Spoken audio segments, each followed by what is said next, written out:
Welcome y'all to another episode of Rather Be Fighting. I am your co-host Jorge, and today we're gonna be with our regular hosts, Eric And Mufasa Matt.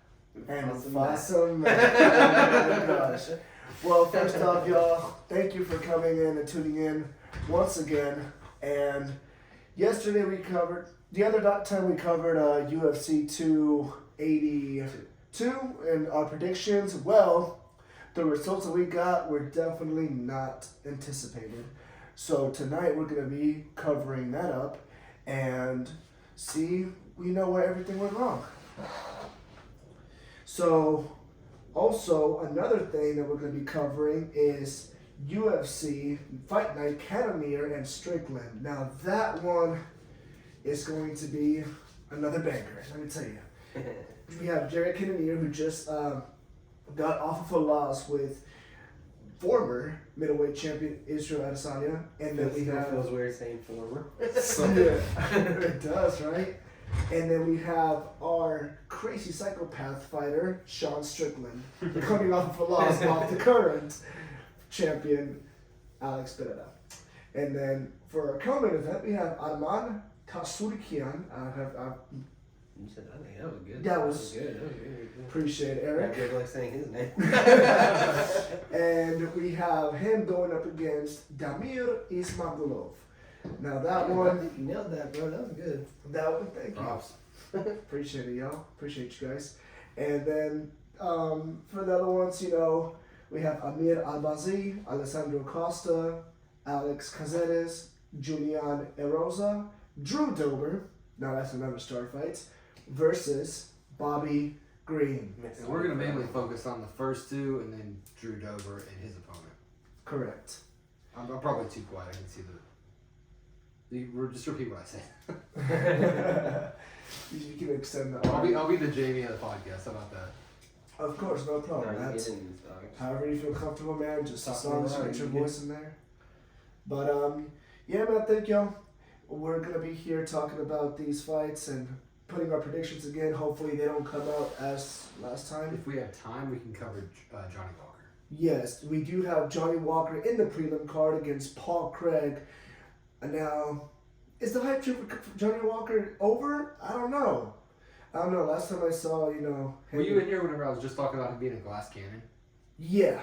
Literally, he's got all the attack, all the agility in the world, but the second he gets hit, the fight's over. Exactly. Like, can he get you out before he gets taken out? Mm-hmm. Well, I hope not this time. Paul Craig's a legit dude. I don't know. I think that's a pretty good matchup Yeah. for Johnny Walker. Craig's good, but he kind of come on late, and Johnny Walker's not a guy you really come on late against. So Really? yeah, we'll see how Sus. that goes. So, you want me to get this one too as well? Add it right now? Which one is this? That was Burns, Maggie. Oh, I was just going to do like an overview of everything. Uh-huh. I wanted to talk about the new card, but I also wanted to review.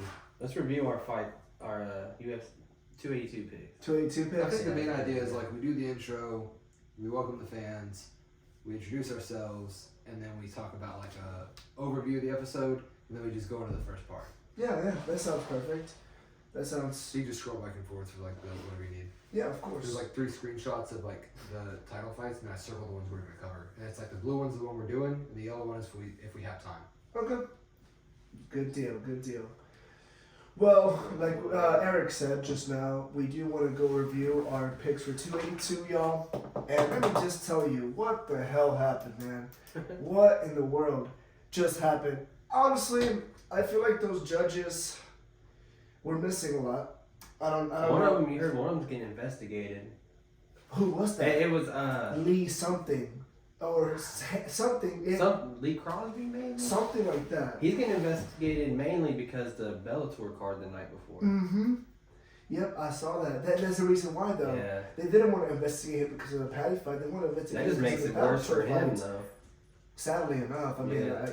but if you No, have, I mean, they should be held accountable. I mean, you're like judging people's careers. Their careers are on the line by the way you're judging, you know? You should at least have some common sense with judging. correct. Like, I went back and watched the Patty fight, and I still think Gordon won, but I don't think it's a complete robbery. Like, I can see why they judged for Patty, but I still don't think he won. What caught me the most is how confident he was after he got interviewed with Joe. He said, "No, it wasn't. No, it was not a close fight. No." That's him playing the character. He got to play it. Serious? I don't know if he really believes that. He might. I mean, I give respect to the guy. He has that, like, kind of he kind of reminds me of Connor. I'm not gonna lie to you. You know, like cocky in prediction and confident in preparation. You know, type of terms. But I don't know. That really got to me a little bit. Like, no, it wasn't a close fight. It was all me. You know. And right after the main event fight with Ankalaev and Blachowicz said, "Give him the belt. Give Ankalaev the belt. You know, he obviously deserves it. He won." Yeah, I don't see the draw. Like, I don't really get that. I think Ankalaev won, like, for sure. Yeah, it was kind of sad seeing him walk out. Even if like Blachowicz is like saying, "Give him the belt," that's a sign, you know. Like, I don't know, Rogan pressured him by like coming out. That's what Right, I'm saying. I That's didn't what say other that. people were speculating too. I just think he knows he lost. I mean, I respect him for that. Everybody had Jan written off from the start, and I feel like Jan felt he had to prove himself times 10. Sorry, I need to be closer. I feel like Jan felt like he had to prove himself times 10, or he was going to lose. And because it was like such a close fight, it was basically a tie, he was like, I don't consider this tie a win. He needs a real win. And the judge from the last one, that we couldn't figure out his name, it's Judge Douglas Crosby. Doug Crosby. Okay, I knew Doug. something. Okay, yeah, you got that. You got it close. Yeah. So, Doug Crosby is under investigation. I don't know if he's going to judge anymore for, you know, those combat sports, but It'll be interesting to see what comes out of What it, because comes I out can't of think it. of another time this has actually happened. So I think this should be good. Yep. We'll get some answers somehow or another. So we'll see how it goes.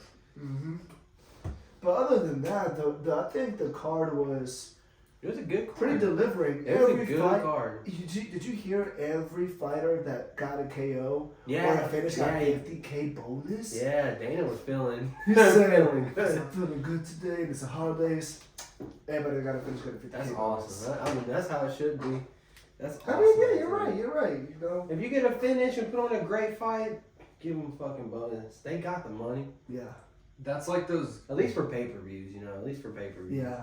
At least for I wish I could remember the quote perfectly, but there's an entrepreneur who says he pays his people well and he invests in his people highly. And then one of his managers was saying, like, what happens if we invest in these people and then they just leave us? Well, what happens if we don't invest in them and they stay? We're gonna have shit fighters all over the place. So giving every good fighter who gets finishes bonuses is the best way to have more exciting fights and better competition for the fans and make the entire UFC back to like what it was in the Connor days.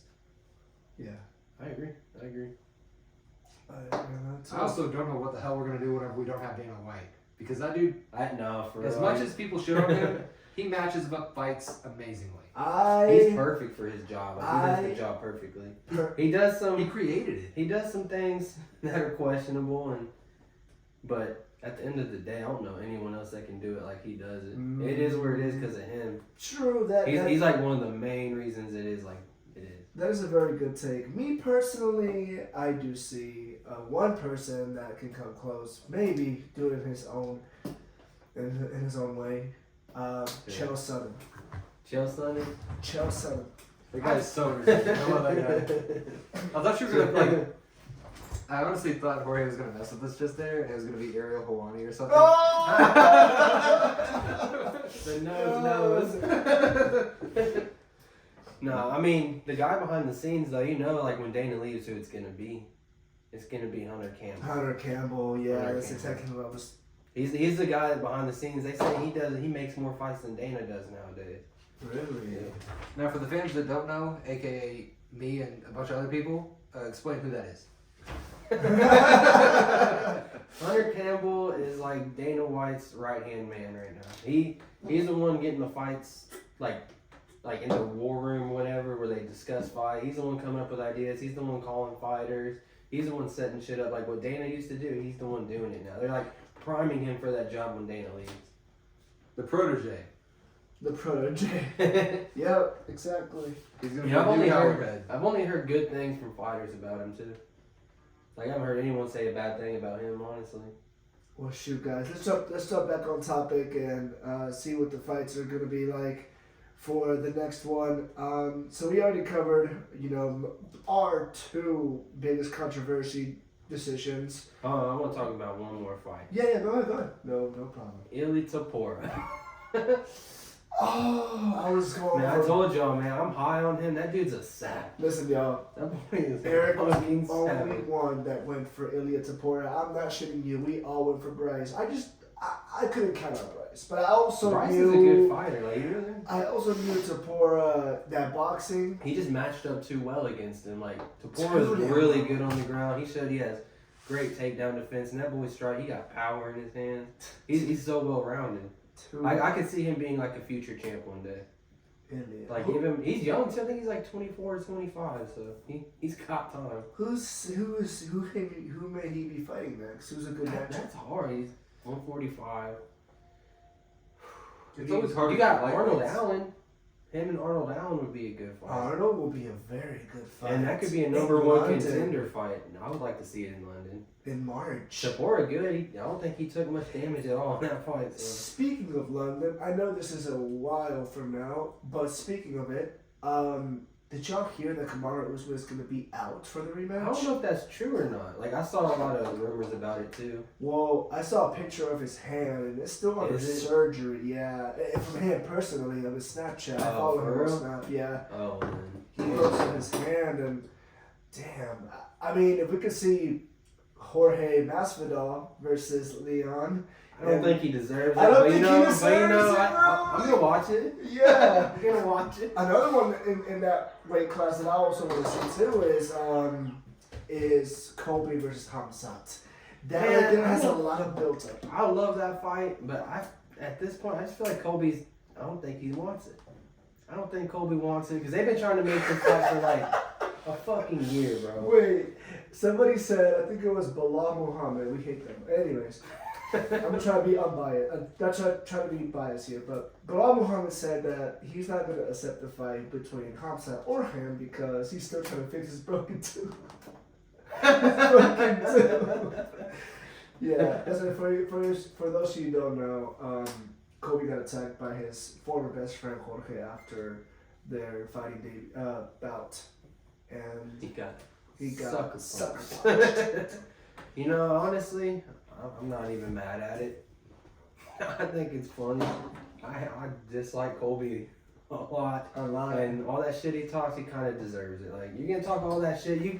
What do you think's going to happen when you're talking to a bunch of fighters? Like, you think he can just talk shit and nothing happens? Especially Masvidal, who comes from the street streets. fighter, yeah. He comes from the streets, so like, if anyone's going to do it, he's going to do it. He did it to Edwards, like, he'll come, he don't give a That's fuck. true. He carries the same energy, yeah.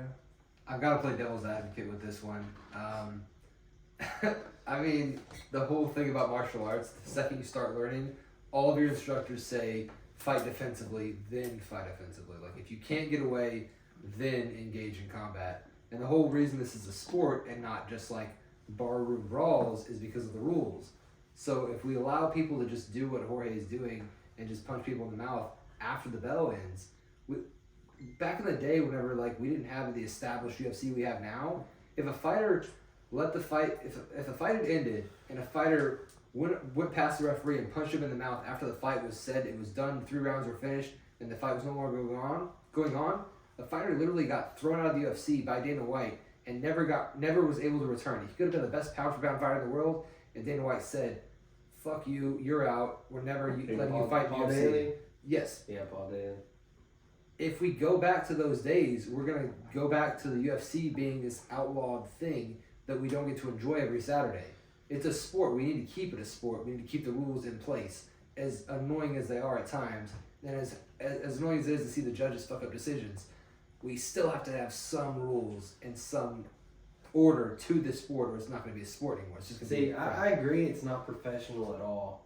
But at the same time, it's not like he did it in the cage, like after the bell. I mean, this is on their own. This isn't like Like they literally just fought. I mean, it's on the street. It's not professional, but I ain't mad at it. He said, "My in hatred this for specific Kobe is to the occasion, core." I'm happy. Well, yeah, that's for UFC London. We'll see what happens there. Let's backtrack a little bit though, and talk about this upcoming event, which is tomorrow. Thank you, Matt. Tomorrow we have, like you said, Sean and Jared, Armand, Damir, and then a bunch of other guys. Dober Green, I'm excited for. Dober Green, you're excited? I love Tell that me why fight. you're excited for Dober though. Man, that's just gonna be a banger, bro. Yeah. Like, those are two guys that come to fight. Like, neither one of them are gonna back down from each other. That's gonna be. No one's wrestling. Neither one of them are wrestlers. It's gonna be a stand-up war. But I love Bobby Green. I think he's real good with volume. He doesn't have much power. But man, I've been so impressed by Dober. Even though he's lost a few fights, it's mainly from grappling though. I think that's his big weakness is grappling. But Dober on the feet, that boy is good. And I think Bobby Green's pretty tough. But I'm gonna say Dober gets him out of there. I think he's gonna knock out Bobby Green. Probably like late first round. Late first, early second. Okay. Because I feel like that fight could come out fast. Like that could be a fast start to that fight. I don't think it's gonna start slow. They're gonna come out. The records right now: 25 wins, 11 losses for Dober, 1 no contest, and then 29 wins, 13 losses. So more wins and more losses, and then 1 no contest for Bobby Green. Yep. What's y'all's early thoughts on that? I mean, I feel like I'm just like representing the casual fans of this podcast, but Dober feels like Dober looks like a superhero looks. So I want him to win just because of the way he looks. It's kind of like I rooted for Connor a little bit just because he had red hair, and I was like, hey, but It's called the halo effect.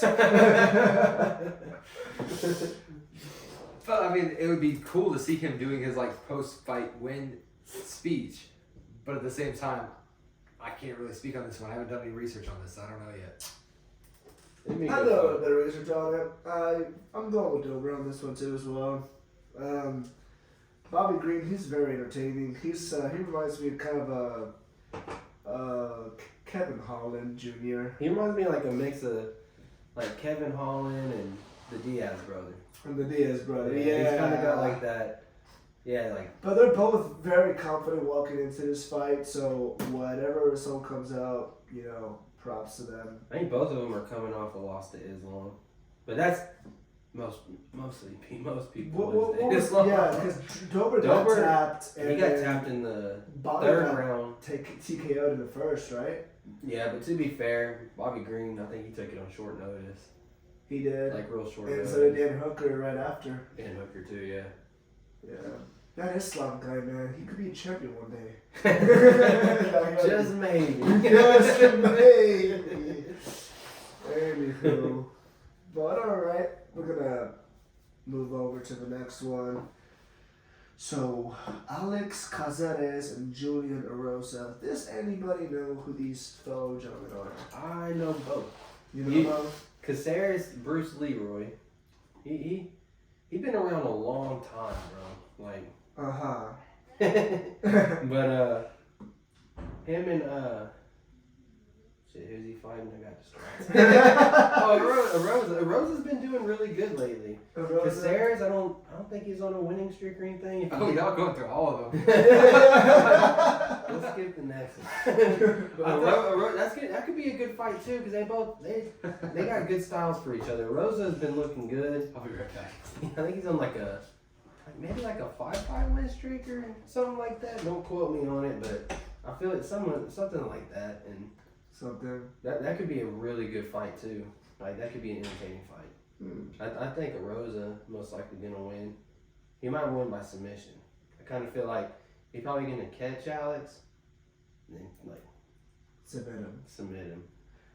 All right. Well, Matthew left the room, y'all, so he'll be back in a little bit, and we're gonna continue to. Let's jump over to Arman Tasulikian and Damir Ismagulov. Now, I want to go with Arman because he does have a very well-rounded style, and I'm gonna be honest, I've only seen Demir fight once. Who do you fight? I think it was in the prelim card. It was like around 270 something. I know I'd seen him fight around 276, I believe. Whenever Izzy and Alex fought, but Oh, really? Izzy and Alexander Volkanovski. Yeah, they fought, okay. but I'm not sure. Like, I don't know much about him. I haven't had any time to really research him. But I do know Arman is a beast. Arman is very good. He fought Islam. Granted, it was earlier in Islam's career. But, man, that was a super close fight. It went to decision, and I mean, that decision probably could have went either way. So I think that was Islam's most competitive fight in his whole career. Arman brought it to him, like took him down. He got taken down. It was back. It was a pretty entertaining fight. Like that was a good fight. Arman, he's got the skills. Like he's very good. You think anybody ever gave him a challenge like Arman did after that fight? I mean, well, he got knocked out. No. He got, but that was way before. I mean, they fought real early though, and like it was a few years ago. 2019, I would say. Possibly. For Arman. It might have been earlier than that. Really? Not 100% sure. Because those Dagestanis, well, they got big here. That's hold on. Can you pull it up? Yeah. Yeah, when I want to like pull up his record. Like click on his name. Click on his name. Just type in UFC. And then click on his name. Let's see. Right there. Let's see how long ago he fought Islam. So go to 2019 first, all the way over there. Okay, you are right. 2019. Hey, good job, Joe. Appreciate it, brother. 2019. Yeah, that fight was a very close fight. Damn. I mean, it really could have went either way. Was that his debut fight? It does look like it. Yep. Yeah, UFC debut. Damn, that's very impressive, then. That's very impressive. Fight Islam like that in your debut? I mean, granted, Islam's even better than what he was I then, think but he still. was my age at the time too. He was 23. Really? Yeah, he was my age. Well, yeah, I'm 23. And Overeem. Overeem and Overeem. Stop bragging. Let's see a couple others. Davi Rama. So every fight after the Islam fight, he lost to Gamrot last. That's right. Gamrot. And I mean that was super close too. Like I remember watching that fight. And I thought Arman won. It was very close. So I'm not mad that they gave it to Gamrot. I could see it, but I was leaning towards Arman in that one. Who's that guy who gave Izzy that big test before he fought Whitaker? Oh, Gaslam. Gaslam. That was. I really hope this guy doesn't turn into another Gaslam.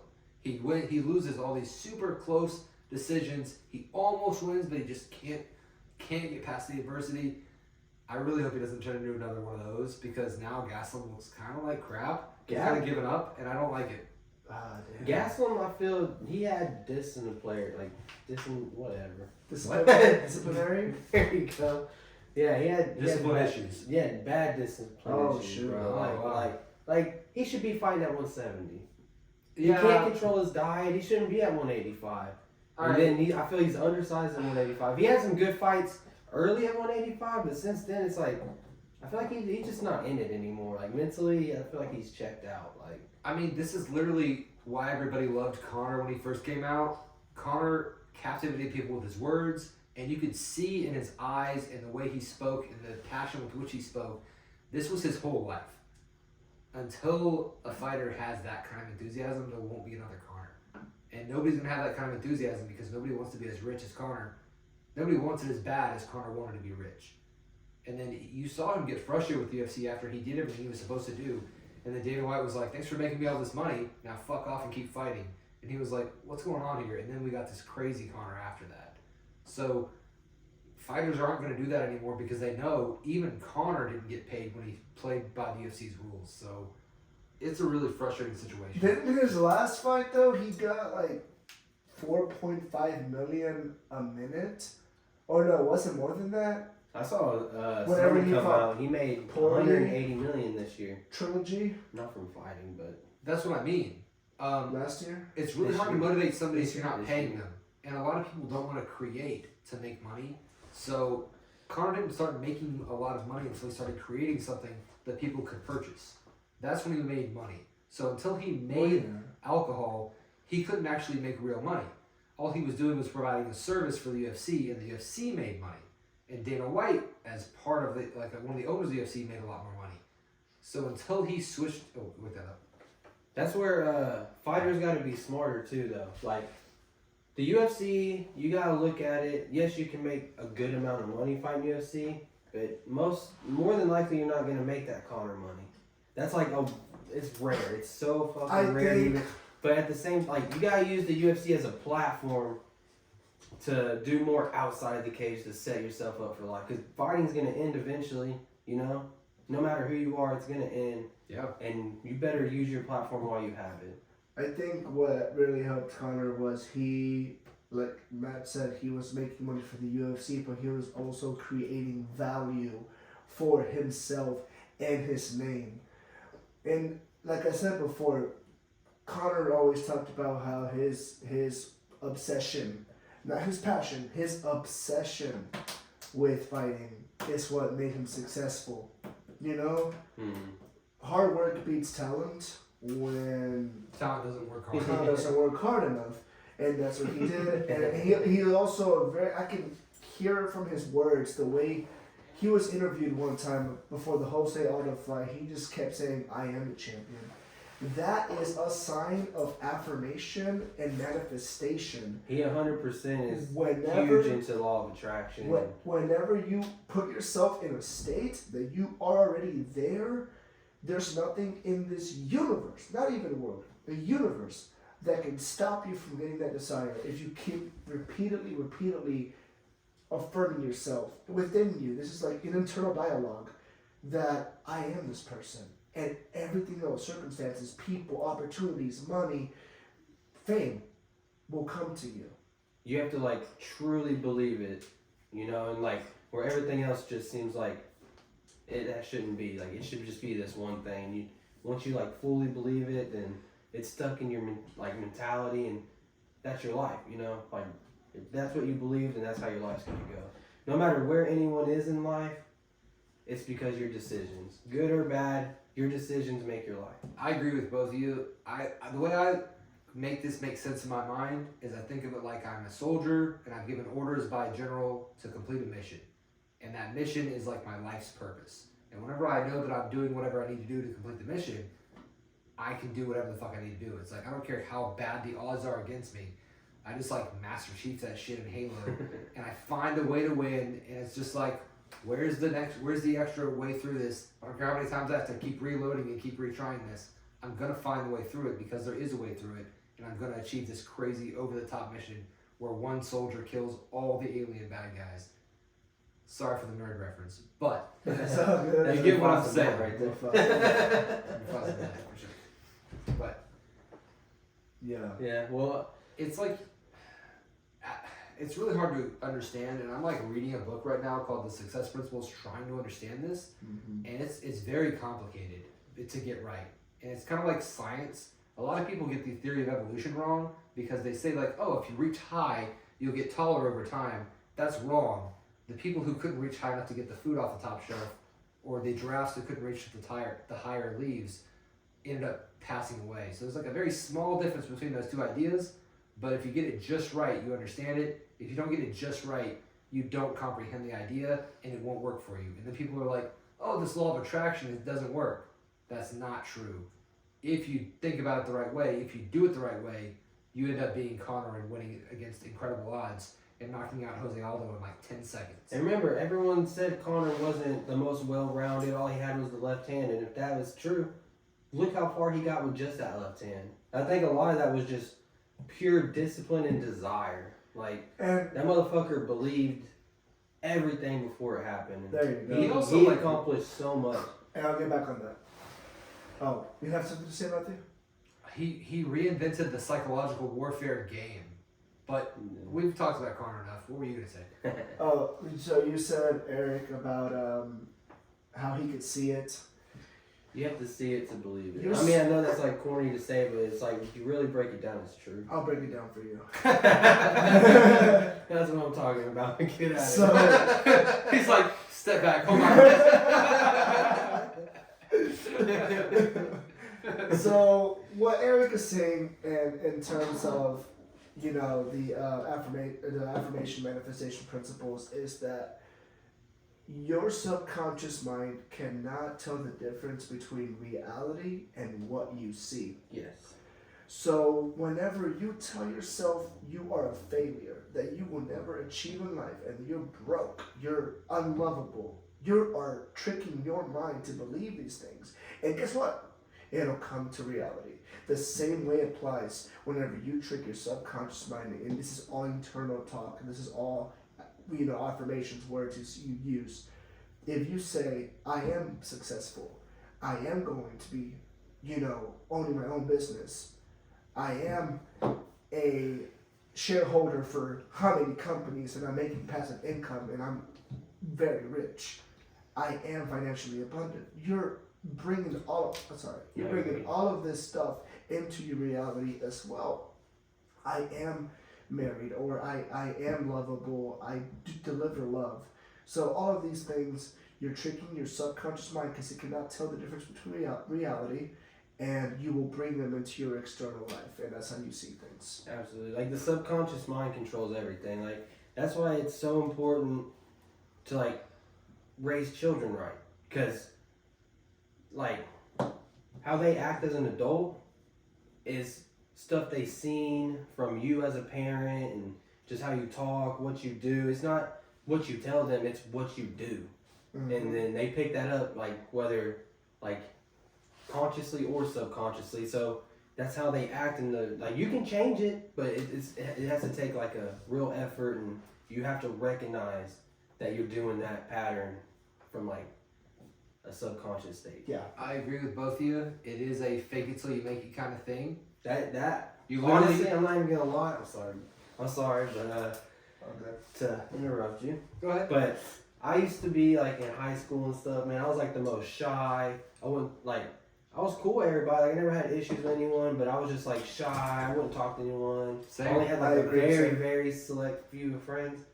And then I don't know what it was. One day I'm like, you know what? I'm just gonna act confident, and I'm just gonna fake it. That's And literally then all it is. and then eventually like it changed everything. Like over time, like it might have took a while, but like over time, like looking back, it made a huge difference, and I think that's like one of the main reasons. It's just a switch. It So- is. The thing I have a big problem with, I think every man in America has a problem with, positive self-talk. We just don't talk good to ourselves. And if I turn on the news or anything, I never watch the news, but if I ever like turn on anything Hollywood or like media related, it's always men are shit, men are scumbags, fuck you men. Toxic masculinity or Talk, something. and it's always like men are so far up here, we need to bring them down a peg, and it just feels like everybody's out to get me all the time. So I just block everybody out and fake it till I make it and pretend like everybody loves me. And honestly, day to day, the people who interact with me in a personal, like one-on-one basis, every customer at the bank I work at loves me because I talk to them with respect. I look in their eyes when I talk to them, and I make sure that they feel like they're the only person in the world when they talk to me. And I don't focus on everybody in the world. People are dumb. The person in front of you is smart. So literally, don't focus on the group. Just focus on the person in front of you, and then just keep faking it till you make it. You don't have to overcomplicate it. Like, not that you overcomplicated it, but to simplify it so that people can just kind of grab a blurb and think about it correctly. If you want to be more confident, fake that you're confident and just keep faking it, and people will literally change their whole perception of you over a month. You'll be amazed how fast you get results because everybody wants you to be successful. Everybody wants you to be that fun version of yourself that you can be. And the problem is nobody wants to put that work in to help you grow. And that's like your best friend. If you ever have a best friend, it's the person who stops what they're doing for a second, stops focusing on their dreams, and they take time out of their day to focus on you and help build you up for nothing, no reason. They're just literally, hey, let's go to the gym. hey, I want to show you how to meal prep. Come over to my house. I'll even buy the food for you. For some reason, they just go out of their way to be nice to you and be generous and help you. And it just boosts your whole self-esteem and changes your whole life. And it's the same thing with working out or whatever. You can literally just fake it till you make it. Pretend you're a gym rat that wakes up at 6 a.m. or 5 a.m. and goes to the gym first thing after brushing their teeth. You become that person after a month. It takes 1 month, and then you're that person for the rest of your life if you hold to it. 21 days. It takes, scientifically proven, 21 days to form a habit. It's stupid that we're that simple, but it really is that simple, and it really is that easy. You It's just just fake it till you everyone make it, and you're there. overcomplicates and overthinks things. And Which I've had issues with. That's actually pretty cool. But you just got to break it down in terms like that, you know? And it changed everything. Like, everyone's like, everything is energy. Like, everything is energy. Like, everything through your body is all energy. Like, Everything is mental. the energy, exactly. The energy you put out is the energy you're going to get.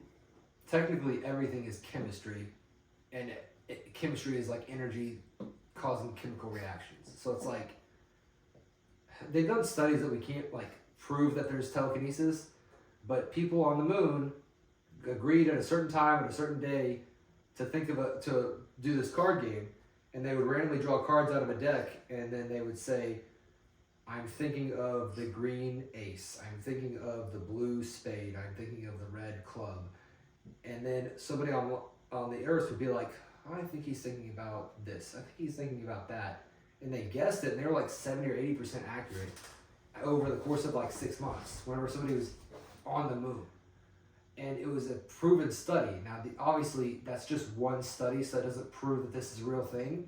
But there's energy all over the world, like you're talking about, and it does exist. And if you can control it, like that one special period of Connor's life where he was dead set in confirming his belief that he was the champion, and even whenever, like, I don't want to talk about Ariel anymore, but whenever he kept saying like, well, you're not the current champion, he's like, I am the current champion. He fully believed he was, and then his brain just told him you are, and it was like a placebo effect. He just convinced himself he was. He faked it until he made it, and honestly, like, he didn't know what the hell he was saying half the time, I bet. He was just on the mic, spitting facts, and just influencing an entire nation to watch him, and he created himself as a champion. And I think another big thing, like, from that, just, like, visualizing it so much, like, when the moment actually comes, you're not, like, shook by it. You've been there before. Like, in your head, you have been there before, so you're more comfortable. We're just floating in space, man. We're just floating in space. Man, it should be like a... Bro, we should hunt ghosts next time. We're literally just floating in space so we can achieve anything. And I got MMA as my passion, and this shit my passion too. A little psychedelic and stuff. And, that's a whole nother world. Something I could talk about all day long. Yep. Right. The new upcoming card, where we at? Is this the new card? That's 283. Alright, so we got the... Did we break... Oh, we didn't break down Cannonier and Strickland. Alright, We'll break that one down, and then we'll go to 283. So we'll go back. Yeah, we'll do Cannonier and Strickland. Alright, my early thoughts. It could be close. I mean, I only see it going two ways. Either Strickland's going to out-volume him to a decision, or Cannonier's going to be getting out-volumed, and he's going to catch him with something, because Cannonier has some crazy power that can just change the fight in a second. And it's 5 rounds, so I do think at some point Cannonier is going to hit him with a good shot, and we'll see how Strickland reacts, but early, I'm going to go ahead and say Cannonier 3rd round. KO. Cannonier 3rd. Is it a 5-round fight? 5 round. As long as Shaw doesn't go in there looking like iCarly that was fighting Victorious the other time with his hands up and just posted like He has a very weird style. I mean, for a guy that talks like he talks, like he wants to kill someone and all, he doesn't fight like it. He really doesn't. I think it's... He's not faking until he makes it. If we're gonna go back. He is. He's letting himself get inside his own head, and it's stopping his potential from realizing itself. Yeah. Yeah, I mean, if he would fake it until he makes it in practice every day for 6 months, he would be the fighter he says he is, and he would be champ. the guy's obviously got the skill set, he's got the body, he's got the mind to push himself, but I guess he doesn't have the psychology in his mind to get himself there to that level that he needs to get to push his body and his training there yet. I don't get it, but I just don't see him winning until he fixes that.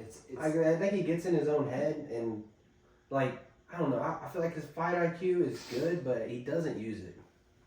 Like I guess Pierre, like, if you would have just mixed in some grappling, that could have been a completely different fight. This is totally off topic. Like, why can't he go in there and strike? This is totally off topic, but Yeah, right. I literally saw an episode of Wild and Out, and it was like just a little blurb of it. And this guy comes in and tells a joke, and he tells it like very awkwardly. Is it working? Okay. So he tells it very awkwardly, and he's like kind of hesitating on his words, and he says his hand very like, he's like, I got a new joke for y'all, maybe you like, maybe you won't. And then he says it, and then nobody laughs. And he's like, but you get it? And he tries to explain the joke, and it bombs harder. The next bit up, and it's that bit where they have like the water in their mouth, and they try to make the other person spit it out. The next guy comes up, and he's like, he's saying the same exact words, but he's saying it a different way. It's how he says it. And his timing and the way he says it makes it so much funnier. And he literally steals the guy's joke 10 seconds after he says it, but it becomes funny versus not funny. And he gets a laugh versus not getting a laugh. That's what Strickland is. He's literally doing the things the right way. He's trained religiously, but he's not doing it the right way. He's not saying it the way he needs to say it for it to be funny. He's not quite there. Like, it's literally the correct words. He just needs to fix his delivery. I'll cook Sean Strickland. You see, you stumbled over the cook, but it still sounded like you win that fight. Because you were covered, you're like, man, I cook strong. Hey, I don't know if you cooking, but I know you be cooking something. Who let him cook? Don't ever let bro cook again, man. He be cooking that illegal shit. Sean White. Oh shit. Breaking Sean. Oh well, we all got predictions in, so we're all going for Jared. Oh, Jared for me. How's he do? Decision, yeah. For me. What you thinking, Matt? This fight will be sponsored by Meth Matt. It's not blue meth, it's red meth. No, I don't have a thing. I don't think Strickland's gonna win, but like it's just because of his mindset. He has the ability to win, but until he gets it together, he's gonna keep losing to people in the top 10. So he's just gotta figure his brain out.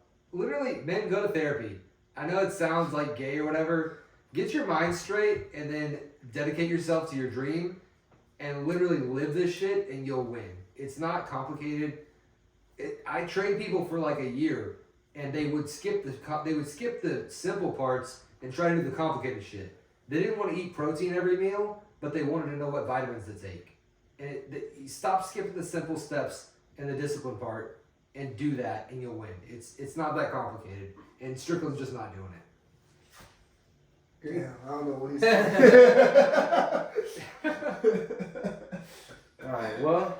Oh, God. If that doesn't make sense, you can't try to grow muscle No, from taking enough vitamin C. For sure. You gotta acids, eat. You gotta eat vitamins. enough. You gotta eat enough meat. You gotta eat enough carbs. You gotta eat enough calories total. If you're focusing on micronutrients before you focus on macronutrients, you're missing 80% of the goal.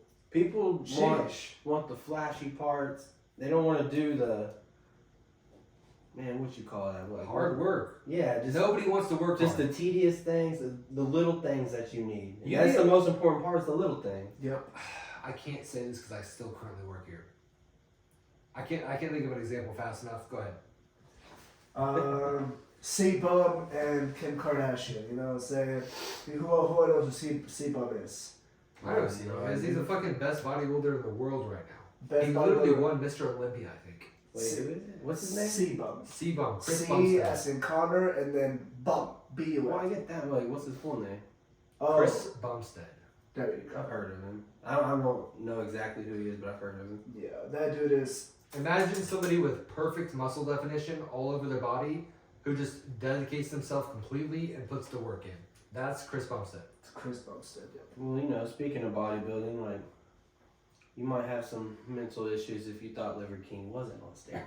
Oh my god! Like, who the fuck thought he wasn't on steroids? Honestly, What the fuck, bro? the same people in his like fake apology, the same people he pretended he was protecting are the people who were influenced the most by his lies. He just saved It his was own ass. it was literally 10 to 15-year-olds, young men who he was capturing and getting to buy his products. It was literally a fake apology by a commercialized sellout, and that's all it was. And honestly, anybody in the fitness business knows the dude's clearly on steroids. Look at him. Well, a lot of people in the fitness industry lie about it. I just feel bad because he made them kids eat raw testicles at one point. Man, that Didn't he, I'm like, gonna make put them that, I'm suck gonna their put that balls? on them though. Why are you eating balls, bro? Like, does that just seem okay in your head? Like, Raw I testicles. don't know. I mean, Like, hey, moose- to each their own behind and eat little Like balls. moose testicles, I would probably munch on, but it depends if Big testes. bro, moose, huge. He said, this jacket works perfect for this. He said, I love it. he's like, bro, I had some Rudolph. It was all. I have tried liver before. So you have like raw, like No, never wrong. oh my god. Just regular liver, fuck that. Well, you can't eat Any raw organs, liver. like, you know, I'm just not gonna eat those. I It's feel just like a not gonna eat cannibal them. now. Saying like I don't know, like some. I heard sense. Liver King stinks real bad. I heard he smells He like wears no shit. shirt all the time. When was the last time he wore a shirt? You know what I heard? This man don't even wipe his own ass. No. I swear to God, no. He says he takes one massive clean shit a day, so clean that he doesn't even have to wipe his ass. How did he know that? He said it in he talked to someone. I saw it somewhere in an interview. So I've never been to a Magic the Gathering conference, No, but no. I've heard about these guys who believe that soap is bad for them, and that's what this sounds like. They believe that soap is going to hurt them, and they smell like shit, and they don't understand they smell like shit because they're just so used to their own body odor. They believe that deodorant's bad for them. That's what he sounds like. He's like, you just gotta eat raw liver, you smell good. It's like, no you don't. You just got used to you smelling like shit all the time. like, I get the point, like, trying to go back to, like, ancestors and stuff and try to do things like they did. And, like, some concepts of it is, you know, it's a good idea and it's worth a shot. But, like, a lot of it, like, we've evolved. Like, put some deodorant on, dude. Like, Dude, they're having a pretty good sale on Dr. Sasquatch at Walmart. I'm pretty sure he's gonna need some. dude, that shit's Doctors. nice. Ooh. I'm not gonna lie, that shit's nice. Hey, I'm not lying though. Those are pretty good sales on at Walmart for Dr. Sasquatch. You know, I'm almost out of deodorant. I'm about to hit the store up. It comes with the packet. It comes with Sponsored by Dr. Sasquatch. Sasquatch. Good soap, good deodorant, all in one box for Christmas. That's it. Yeah, man. And then Let's get some votes in. votes. What do you guys got? I'm gonna do mine first. I'll have between Glover Teixeira. How do you say his name? Oh Sorry. yeah, Teixeira we're moving to and two. Jamal Hill. Rio Jamal de Hill. Janeiro. I'm gonna just like quickly do some Yeah, votes. just quick pick real quick. Alright, Matt, you got. All right. We're going back and forth now. So Explain Matthew, your picks. yeah. Alright, so Glover Teixeira, he's reached this level of enlightenment as a fighter. He doesn't like, it's like that scene in Shawshank Redemption where Morgan Freeman finally gets his approval stamp instead of his rejection stamp. He's trying so hard to become a champ his whole life. He's literally been a fighter his whole life. And then he gets to this point where he's like, I don't need this. I just need to do my best. And he wins it. He's like not even trying at this point. He just does what comes naturally to him at this point because he's become this level of fighter who doesn't give a shit about the ego or how hard he fights or what the judges say. He just puts on the best performance he can and does his best, and he just wins. And he's at this level of psychological fortitude, mental fortitude, that you just can't touch. So no matter what his opponent says to him, I'm just going to vote for him because the dude's doing it for fun. He's doing it for himself at this point. And it's just like when you work out for yourself versus when you work out for what other people are going to think of you. You get better results when you're doing it for you. He's doing it for him. So I'm voting for Teixeira. And then let's give some props to Glover. This motherfucker, 41, 42. yeah, like 42 or something. I mean, and he's in your 40s at all. champion. Champion, Yeah. and he's a championship level fighter and he deserved it. It's like, He was beating Yuri until he wasn't. But no, like Glover was gonna win that fight if it went 30 more seconds. 30 more seconds. Yep. Next fight, I just feel like Brandon Moreno is deserving of the win. I don't know who's going to win, but I've seen fighters who go in angry, and I feel like Figueiredo might go in angry and end up losing the fight because he's too aggressive too early. And then Burns, I just want Burns to get a win. I like the guy, and I feel like we all feel kind of bad for him after he cried on stage after kind of realizing he pushed himself to his peak so many times, and he still lost so handily to Usman. I feel like he's got to like rebuild himself, and I want to see that comeback story for Burns. So that's just why I voted for him. All right, I'm gonna go. Yeah, Glover, Jamal Hill. I like Jamal Hill. I think he's got some talent, and he could stay at the top of this division for a long time. 11-1. I think his weakest. I mean, he's not like super weak anywhere. I would just say like the weakest probably wrestling, because man, who did he fight? He was getting taken down pretty easily, and Glover's well rounded. Glover. Yeah, let's check. Hold on. Trying to pull up his record real quick. Jamal Hills. Yeah, Jamal Hill. Here we go. Santos. Was it Santos? Thiago Santos. That was. I remember when he fought Paul Craig, and I actually picked Paul Craig, and he was doing good against Paul Craig. That's weird. Why does it say he lost to Paul Craig by TKO? He got armbarred. He got armbarred and broke his arm. This is Wikipedia. I mean, He said, Eric was so Shrek. He got armed. because I remember that fight. Because I picked Paul Craig. Like he was doing good against Paul Craig, and then like Paul Craig like eventually like from his back just pulled that armbar out, snapped his arm. But props to Jamal, he just sat there and took it. He's like, all right, you got me. Like he didn't freak out over it. You got me. Another one that's good is Jimmy Cruz. He beat Jimmy Cruz. That's a good one. Johnny Walker. You know what I'm saying? Jamal Hill is good, and I just, it might be a little too early for him. I think Glover's just a little bit different level than the guys he's fought. So I'm gonna go Glover. I think Glover might get a finish in this one. I don't really see this fight going decision, but I'm gonna go Glover. Isn't Jamal Hill's reach longer than the Glover's? Jamal Hill's definitely taller than Glover. He's pretty tall. Really? Yeah, he's tall and long. We can find out the reaches. Tall and long. He's almost. I think he was almost the same height as Johnny Walker. Not Johnny Walker was taller. Johnny Walker's tall, but Jamal Hill wasn't like super Glover looks undersized. heavy when he goes in that cage. Glover's He looks heavy. Dude, Big. boy. Whenever I'm telling you, will never forget this image in my head. Whenever he hit, I think it was the third round, he hit Jerry, and Jerry looked lifeless as he was hitting that cage. He looked lifeless, He hit the boom! And I shit. think that cage woke him up. It He might said, have, bro. Get up, bro, get up, because you're gonna lose this fight to a KO. And I think that's what happened. Glover beat himself in that fight because right there at that end, that was the fifth round too, and he decked him like a couple more punches, bro. He could have had Yuri out of there. Yuri's tough, but I think he could have had him out of there. But and obviously Yuri, that boy fought through it. He fought through it like a champion. And wish him a speedy recovery. I'm excited for him to be back. Oh, for sure. So excited for him to be back. Well, We all love Yuri. my prediction back then was he was going to go up against Ankalaev, but now I do see the rematch still happening. So I'm going with Teixeira, Glover, for the match in Rio de Janeiro with Jamal Hill. And I call a second round KO from Glover. Second round. I feel like I'm going to second round sub. I feel like Second round sounds good. I feel like Jamal, he can get taken down to the ground and just made gassed. Jamal gets tired, and then Glover comes out with those heavy ass hands. Glover, Boom! You got them heavy hands, boy. I'll have decision. Alright, Figueiredo and Moreno. I'm not going to talk much about this fight. We've seen it 100 times. But, I mean, they do put on exciting fights with each other. I'm going to go Figueiredo. Probably decision. Man, I want to go Moreno because I like Moreno a little better. I think Figueiredo is just a little bit better. he's part of that But- outside. But Moreno does have like intangibles that he doesn't, so it's gonna be another close fight.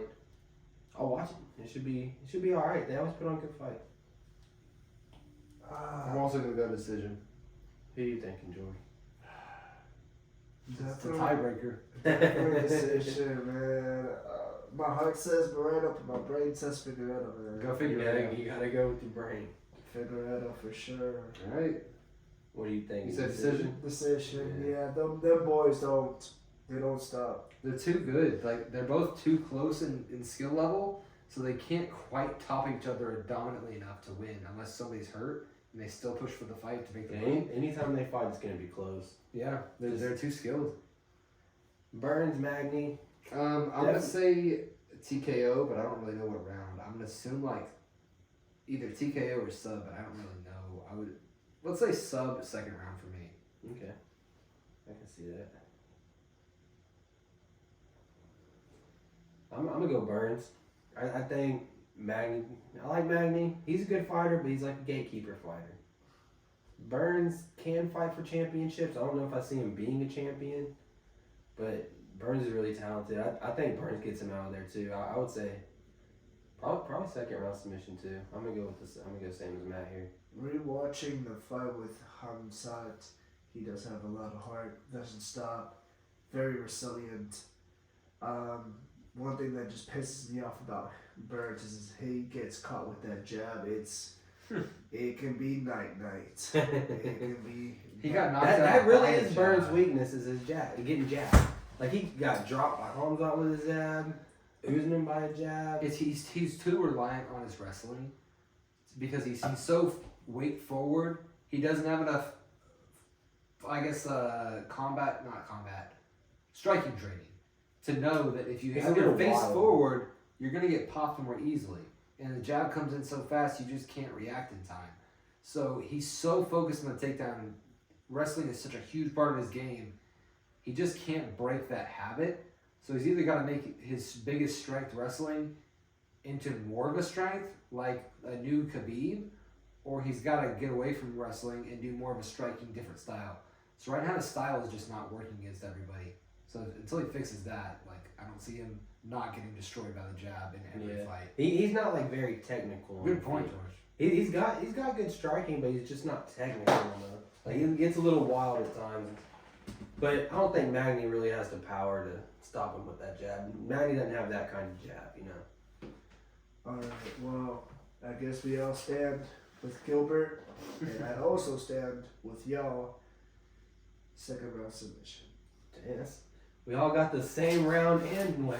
That's interesting. That Whatever. didn't happen too much. Whenever we're all wrong, it's gonna be really funny. Watch, Magny's gonna win by second round sub.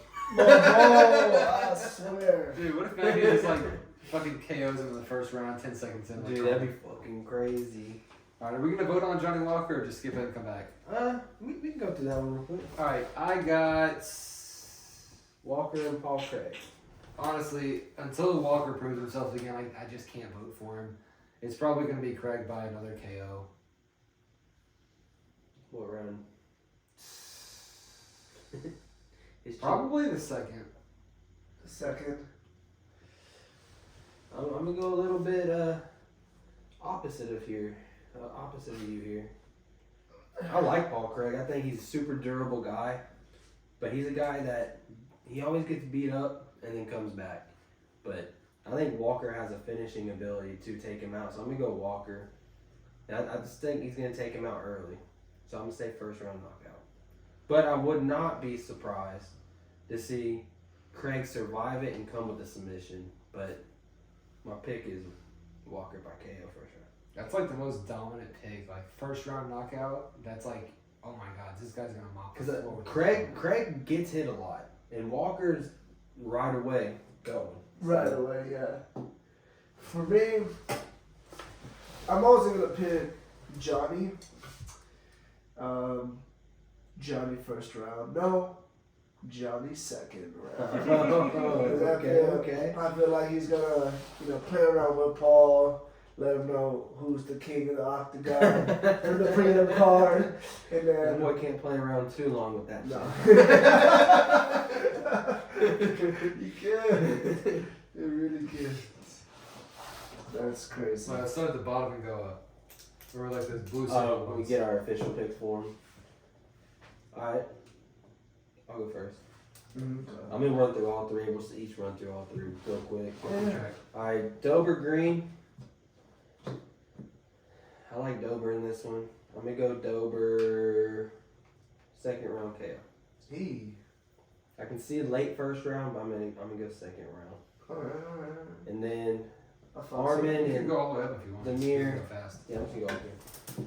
Armin Demir. I'm gonna go. Man, I haven't seen much of Demir, to be honest, but he has a really good record here, really good things.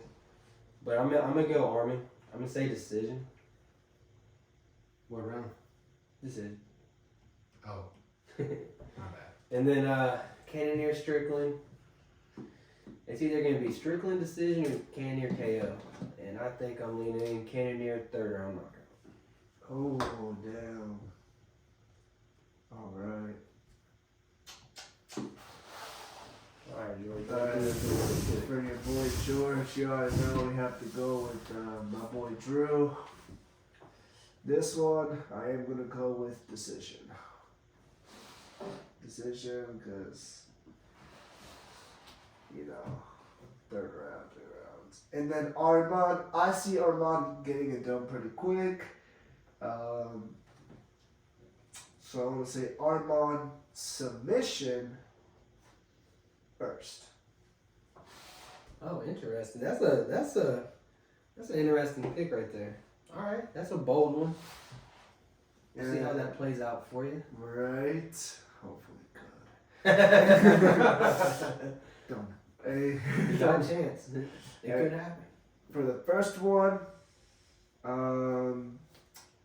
we have Jared and Sean. Now, I want to go to Sean being a crazy psychopathic maniac, but Jared, he's coming in with some gorilla strength and hands, so I'm gonna see him go with.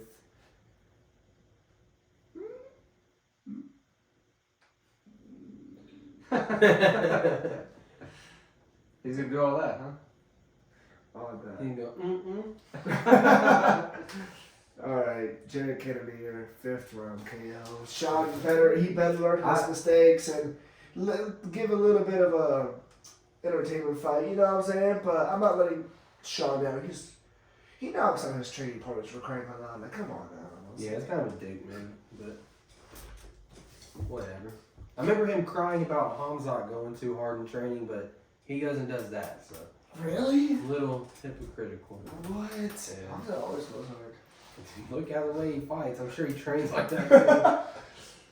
I don't know who you said it about, but whatever, between Drew Dober and Bobby Green, you were talking about somebody who had, like, you wanted them. It was Figueiredo and Moreno. Yeah. You wanted Moreno to win, but your brain is saying Figueiredo. I want Drew Dober to win, but my brain is saying Bobby Green. So I'm going to say first round KO Bobby Green. Ooh, okay. Oh, that's another Okay. one. We're getting some bold picks here today. I mean, we could all be totally wrong, so hey, who knows? We'll see. You guys both voted for, I don't even know how to say his name, Sarkisian? Tarsukian, yeah. Armand. I would say Armand. Yeah, that's So we got Armand and Demir for the co-main event. I'm gonna go Demir for decision. He's 24-1 versus 18-3. I know like that doesn't really matter. It's just like how good you've been lately, but the record still kind of speaks for itself. Like numbers still matter, I guess. So I'm still gonna go decision. I don't know, man. I don't really know these fighters too well, so I'm just kind of guessing. For Demir? Yeah. They're both really good grapplers. Both really good grapplers, and I guess I just go with the one who has a better record. That's fair. And then I'm going to still go Cannonier, but I'm going to say second round TKO. I don't see Cannonier wanting to pace himself too much, and I see Strickland pushing the fight too much too early like he usually does and getting caught. Just like he did in the last fight. I don't think he's mentally recovered yet from whatever is causing him to just charge in and not fight smart. I think he's just going to keep fucking up. Yeah. As sad as that is. I love the guy, but like, as sad as it is, Sean's the only one we did not pick. Really? I don't, yeah. Alrighty. Let's be tracking this time. Alright, it's an hour 5. What do you call it? Well, is there anything else y'all want to talk about before we shut it down? Anything? Think of anything I mean, at all? there's a lot I want to talk about. Like, what do y'all want to talk about? I mean, we can talk about anything. Alright, We don't how much have time to we got? stop now. I How mean, much time we got? we're at hour 5. I mean, we can go as long as we want. Well, I don't have to wake up tomorrow. He doesn't have to wake up tomorrow. What time do you have to wake up tomorrow? No, we can go hour and a half. Hour and a half? Yeah. Alright, so we got about 25 more minutes. I'm gonna use your restroom real quick. I'm Yeah, going go to ahead. put up my notes real quick because I'm Alright. getting stuffy. Good. So, I've been focusing on this book called The Success Principles. Just break everything real quick. Didn't there? I don't know. So what do you want to talk about? So if you never heard of the book called The Success Principles, I'm going through like every paragraph and like we're reading a sentence and I'm really thinking about that sentence. And I'm trying to decode this entire book. And if you've never heard of the book before, it's by Jack Canfield. It's called The Success Principles. And imagine if you had like a random person go around and interview all of the top CEOs in the world. Literally like the richest people in the world. Elon Musk, Jeff Bezos, and then all the rich people we don't even know about who are super rich. Mm-hmm. Just go through and interview them. And not the people who are like just rich for the sake of being rich, like, oh, their parents were rich and they just got handed it and everything was set up for them. The people who kind of built it themselves from the ground up and learned the right way to do things and then kept doing them the right way their whole lives. From like their entire adult lives. Yeah. If you went through and said to each one of those people, what are the main things that make you successful? And then you broke it down yourself and then created a book of like 60 to 70, maybe 80 principles that you need to follow to be successful, and you put the most important one first, and you just kept getting more and more specific as you went along. That's what this book is. And I'm going through the first chapter, and the first one is take 100% responsibility. So if I didn't talk about, if I could teach you guys anything else, it would literally just be that. Take 100% responsibility for every single thing you do. And the way you do that is, it sounds complicated, it sounds really difficult, and it is hard. It's not easy to take responsibility for your actions every single moment of every single day. But the moment you do, the second you flip that switch and say, I am responsible for everything in my life and the way everything is right now, it changes your outlook on everything because you realize everything that you have right now, everything that is right now was created by you. Mm-hmm. So it's kind of simplified to this really simple formula. E plus R equals O. O is the outcome you are currently experiencing right now. If you just didn't get the sale, there's a reason that outcome happened. And the only thing you can control, you can't control the event. The event is a hurricane. The event is this person comes in and doesn't want to buy the nice phone, they want to buy the cheap phone. They don't want to buy the nice car, they want to get the used one. You can't control the event. All you can control is your response to the event. And if you control that response, you can control the outcome. So control your response to everything all day long. And it's not easy to do that. I want to eat Ruffles. I want to eat sour cream and onion Ruffles. That's what every day. separates them from everyone else. Who? Just anyone else that doesn't do it, you know, just like the average person. Because not the average person isn't like being that conscious of their decisions. Most people just don't want it. You're right.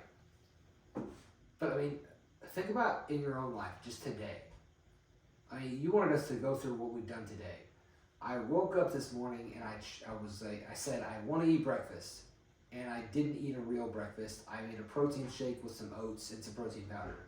I technically got my macros in, but I know deep down if I'd eaten eggs and turkey bacon and tortillas, it would have been So healthy. can you grab a root beer? Yeah, good. So it's like, you know, little stuff starts to add up over time. Yeah, that's true. Alright, Here, I gotta go pee. Oh, you already go. Here comes George with a root beer in his pocket. You don't see that every day. Alright, y'all continue. Alright. I gotta pee now. What Of course. something you want to talk about? Well, there's a lot of things that we can discuss, and I want to thank y'all for continuing and still being with us right now.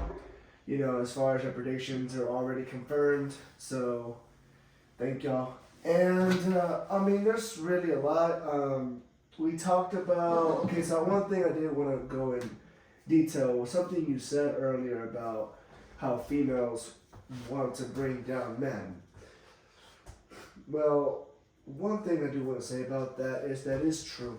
A lot of people do want to bring down men, and there's a reason why Andrew Tate is the most hated but well-known person, because he does talk a lot about, women.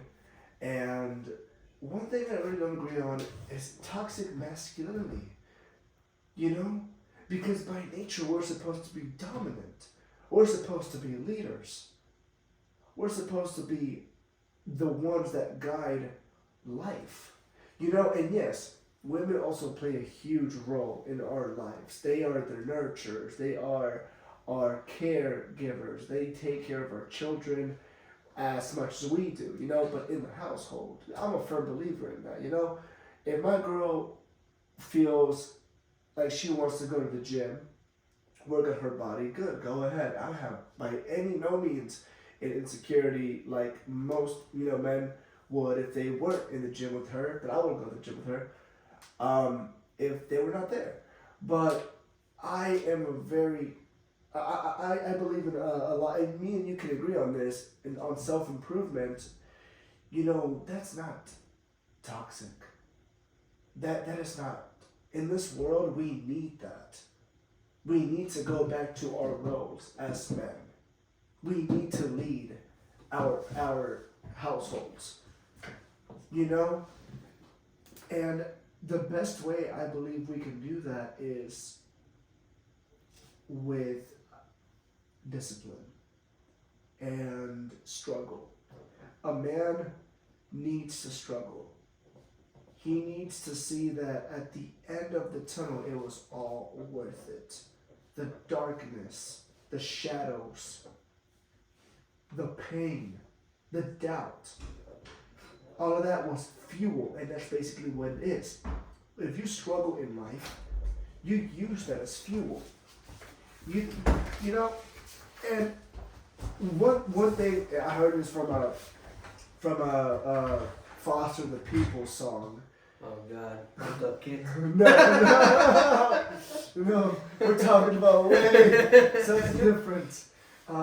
He says something that I would hate to face God as a coward, because yes, in life, us as men, we shouldn't be cowards. And nowadays, we're being fed by, I think, I want to say the elites or Illuminati, whoever. I think we're being fed this false information that men are becoming toxic, narcissists, controlling.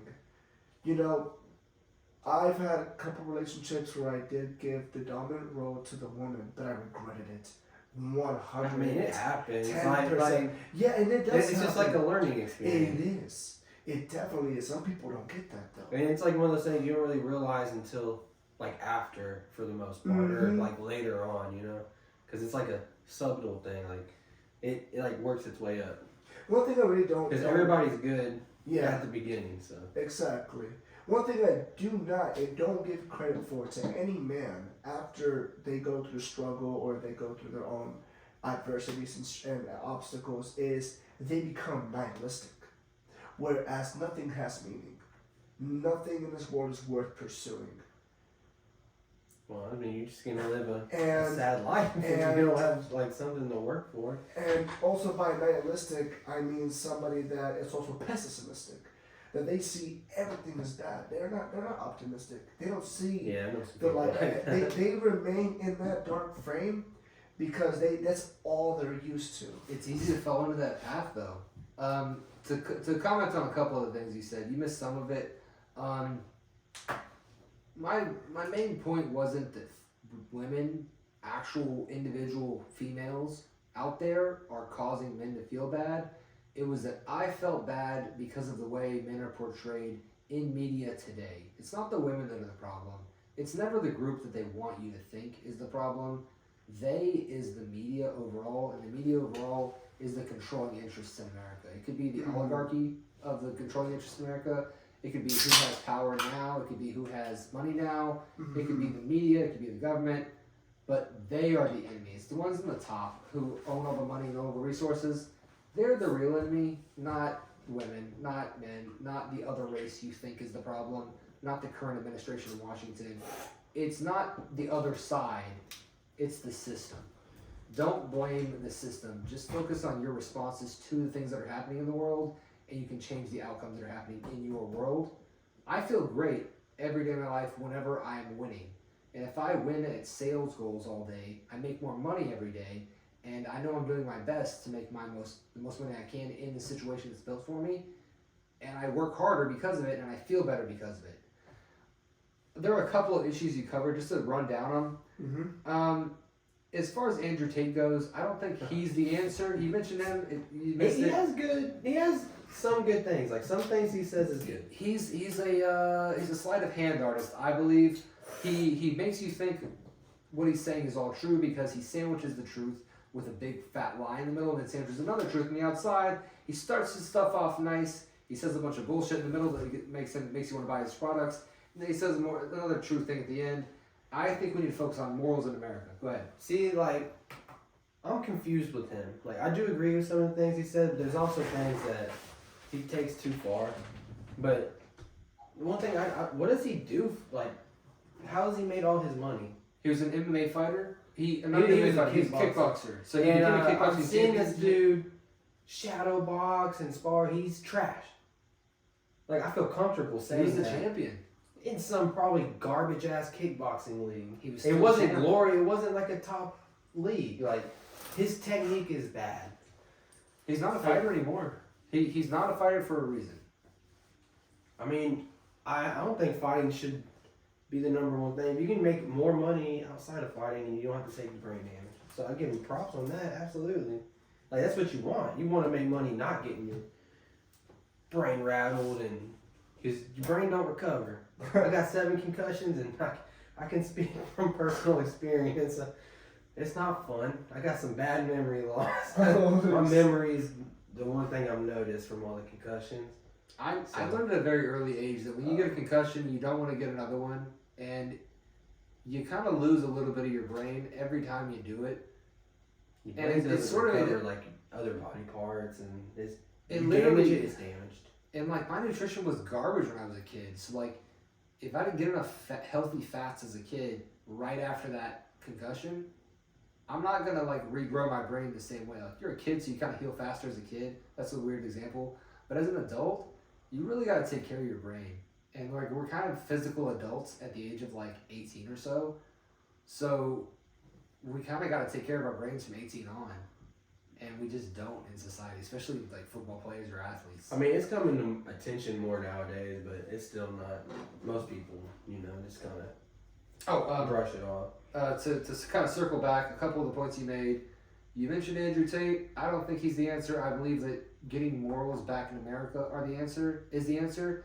Right now, everybody can kind of get away with anything, and if you don't let people get away with anything, they sort of claim this you're suppressing my truth or something. And they play this weird card that just has been working.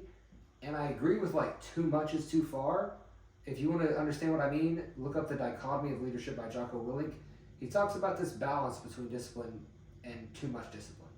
You can't have too much of anything or it's a problem.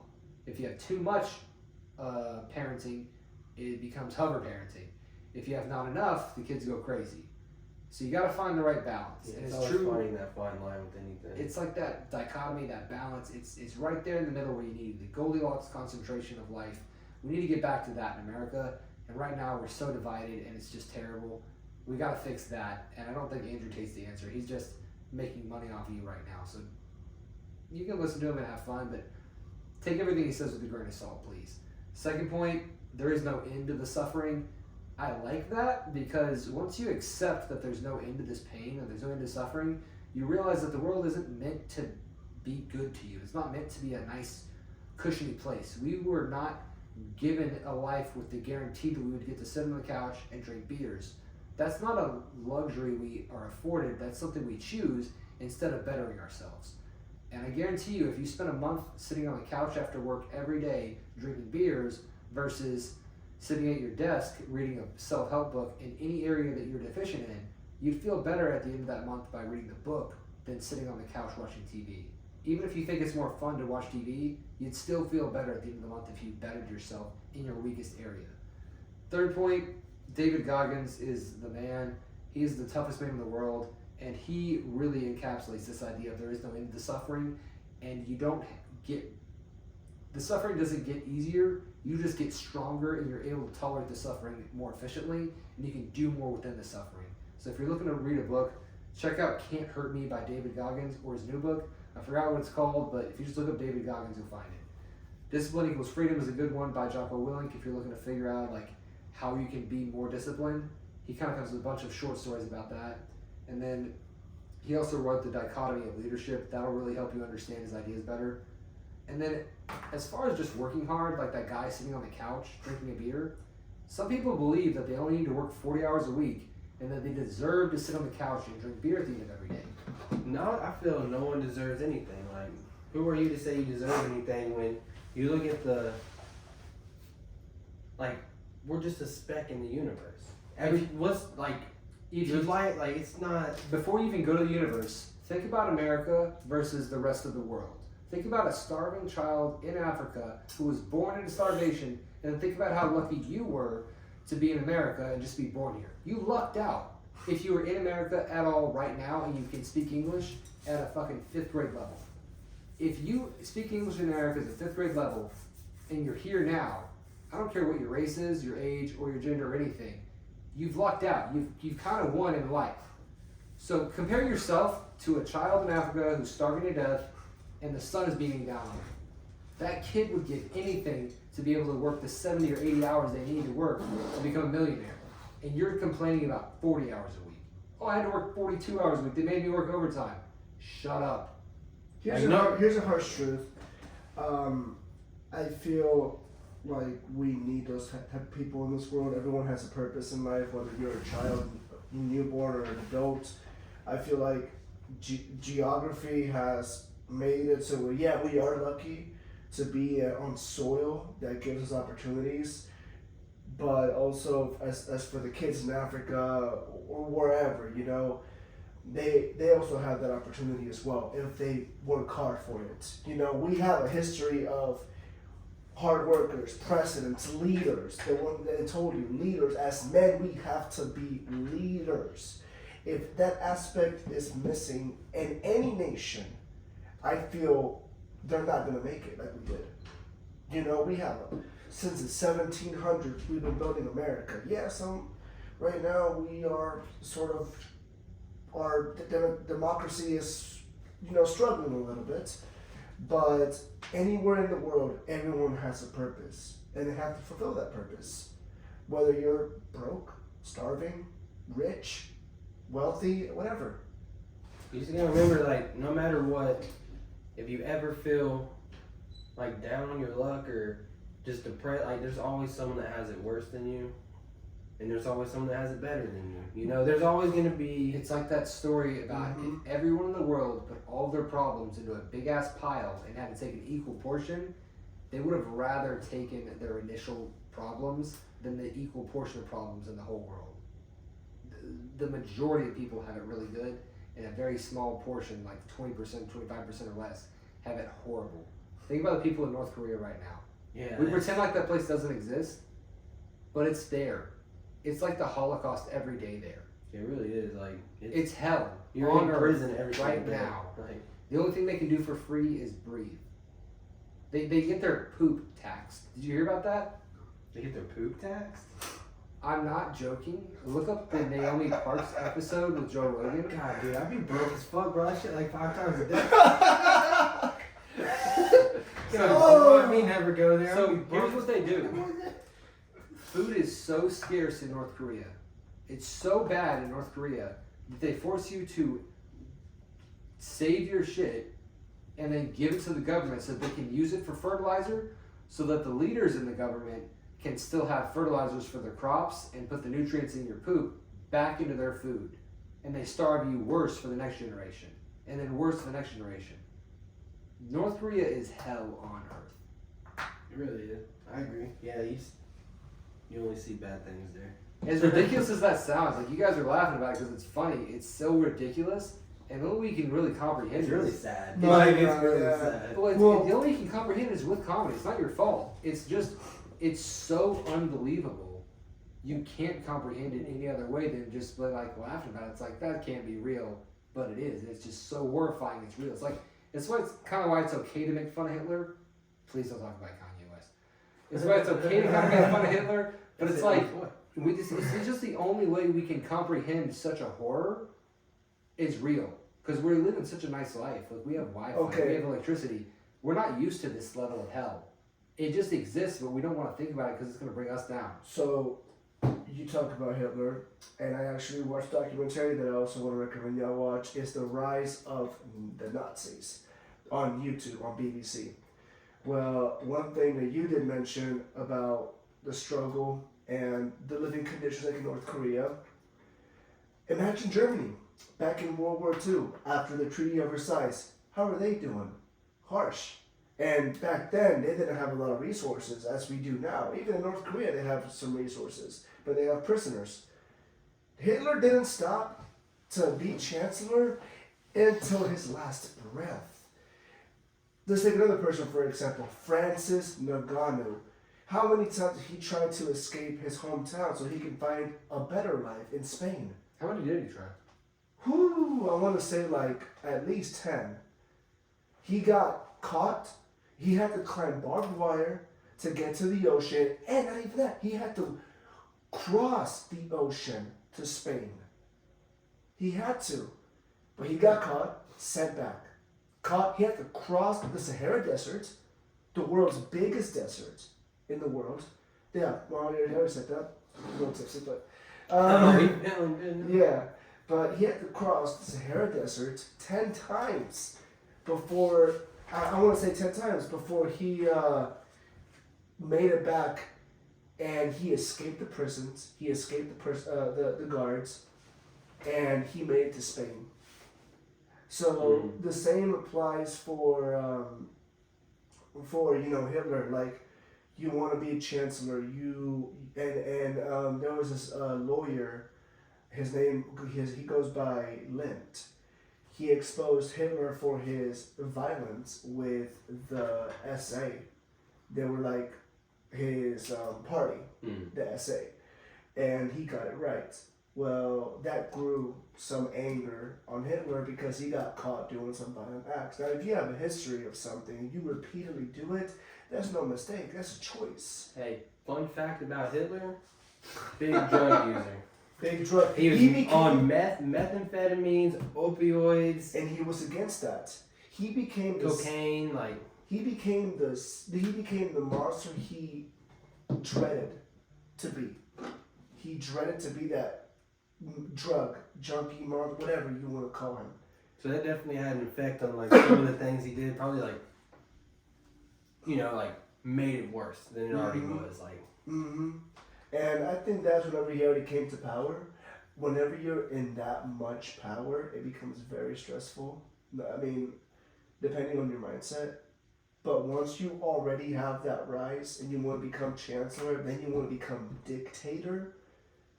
After President Hindenburg died at the time, yeah, it's pretty stressful. Especially when you have majority of people against you and then with you. Okay. So I just want to talk about those things about struggle creating you to become a better man. Two examples were, I'm sorry to bring them up, but it's Hitler, and it's just studying the past, studying history, not saying that I gratify his actions by any means. It's just, Of course, nobody agrees with it. saying the facts, And Francis Ngannou, how he had to cross the Sahara Desert about 10 times until he eventually got to the ocean, crossed the ocean. That was another struggle. Many people fell off the boat. Not him, though, considering how damn big he was. And made it to Spain. He made it, to Barcelona. And that's how he started his rise. Could I just interject here? Yeah. I don't think. I get what you're trying, like the point you're coming across with the documentary you just watched. But let's just like cut the one part out of it. and focus on the Ngannou story, Yeah. I think you're focusing on the perseverance aspect of There you being a go. man. You don't get an easy day. The only easy day was yesterday. That's like a Navy SEAL saying. I think you're focusing on the perseverance aspect of life, and I agree with that. You just have to keep trying, and you got to try your best every day, and you just got to keep pushing. Like, you're gonna fail at things, and just don't let that deter you. Like, sometimes failure hurts. It hurts bad, but like that's what makes you stronger. As you go through a hard failure and you're able to overcome it, and then you look back and you're like, that made me. Honestly, some of the times that I've failed the hardest, it hurts so bad. I pushed harder than I've ever been able to push before because I remembered that pain of that failure. I think that's key. Is you have to remember that pain.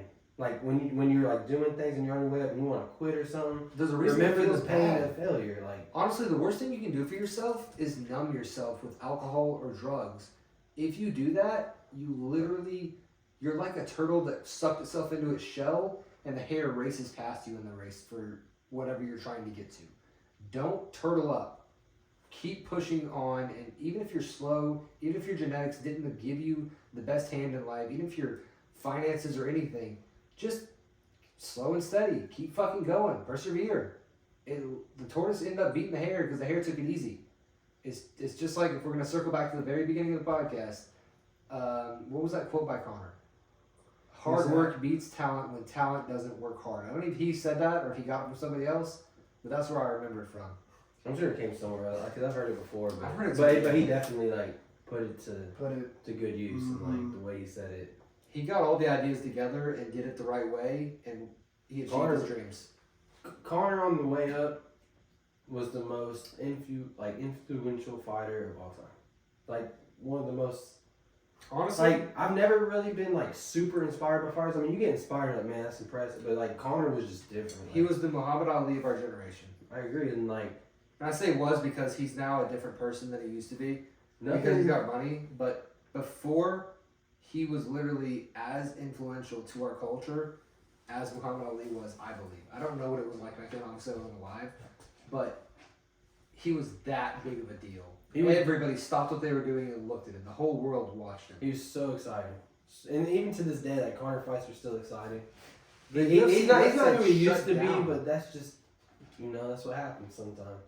But like him on the right, like electrifying. Like, Nobody that else was my shuts favorite the fighter cars of all down. time. I think- Connor on the rise up. I think I was listening to this David Bowie song, and Nirvana covered it. It's titled "The Man Who Sold the World."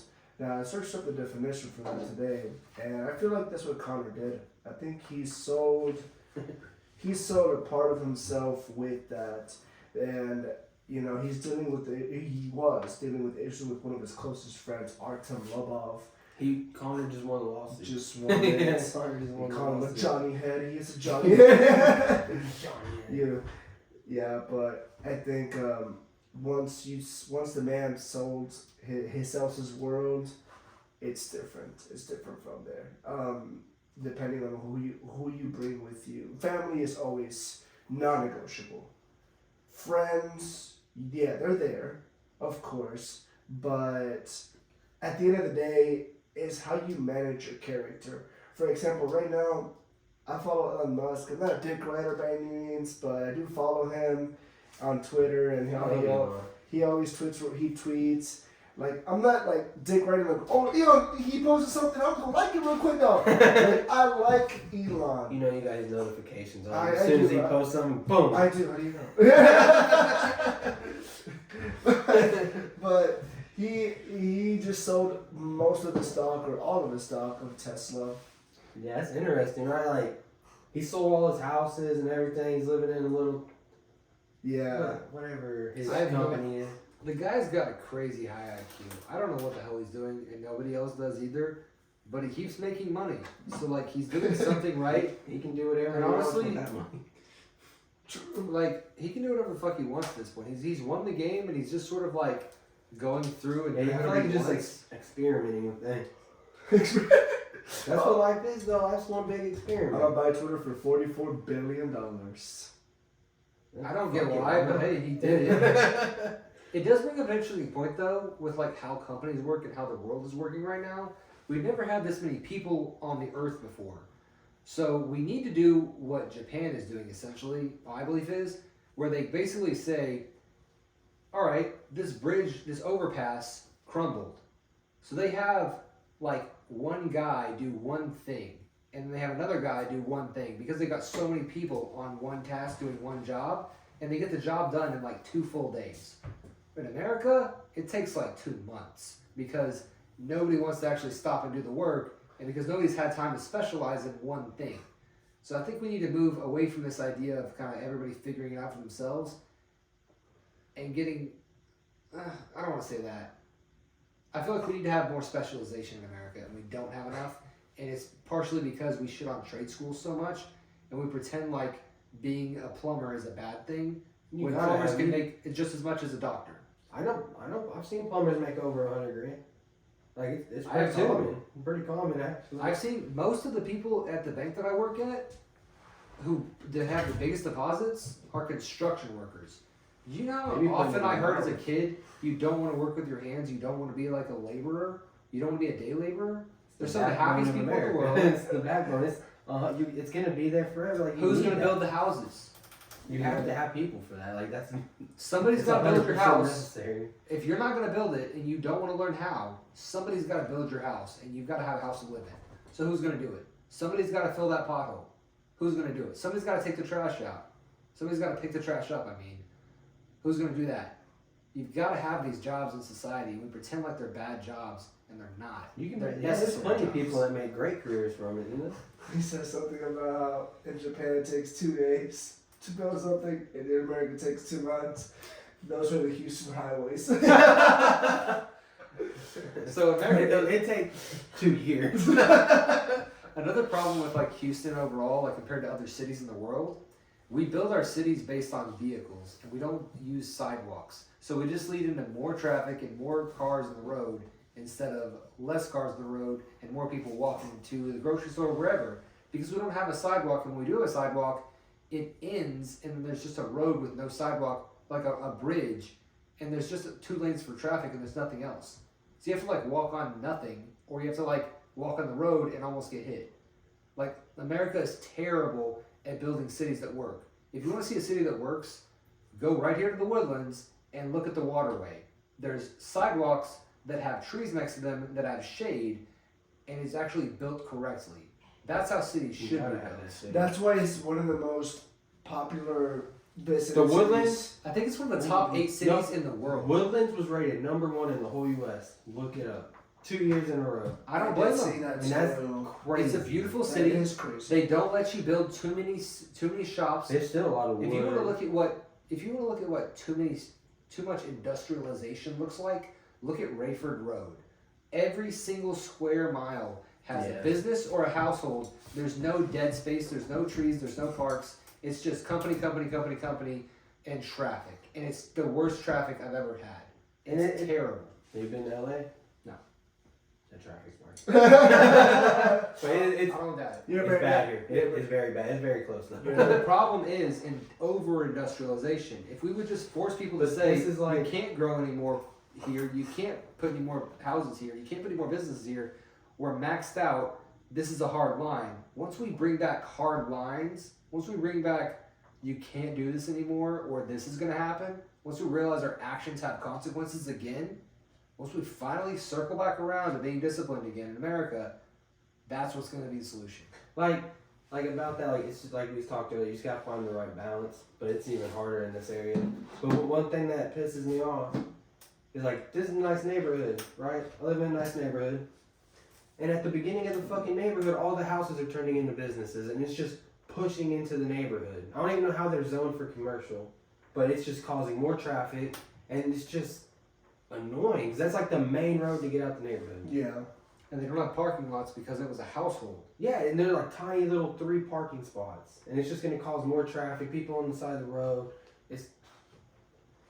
I don't like it. We need to have hard rules and hard laws, and we need to actually enforce those laws. And it's kind of like what happened in New York is kind of happening here in Houston.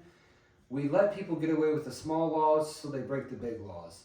If we start enforcing the small laws, like people jumping over the little subway thing, people will start following those small laws, and they realize that they can't get away with the small laws being broken, or the medium laws, or the big laws. Once we start going, if we just use the system that's set up the way it's supposed to be set up, things would work. The problem is it's like that lazy manager who lets you do whatever you want, and then a new manager comes in and makes you actually wear your uniform, and sales improve.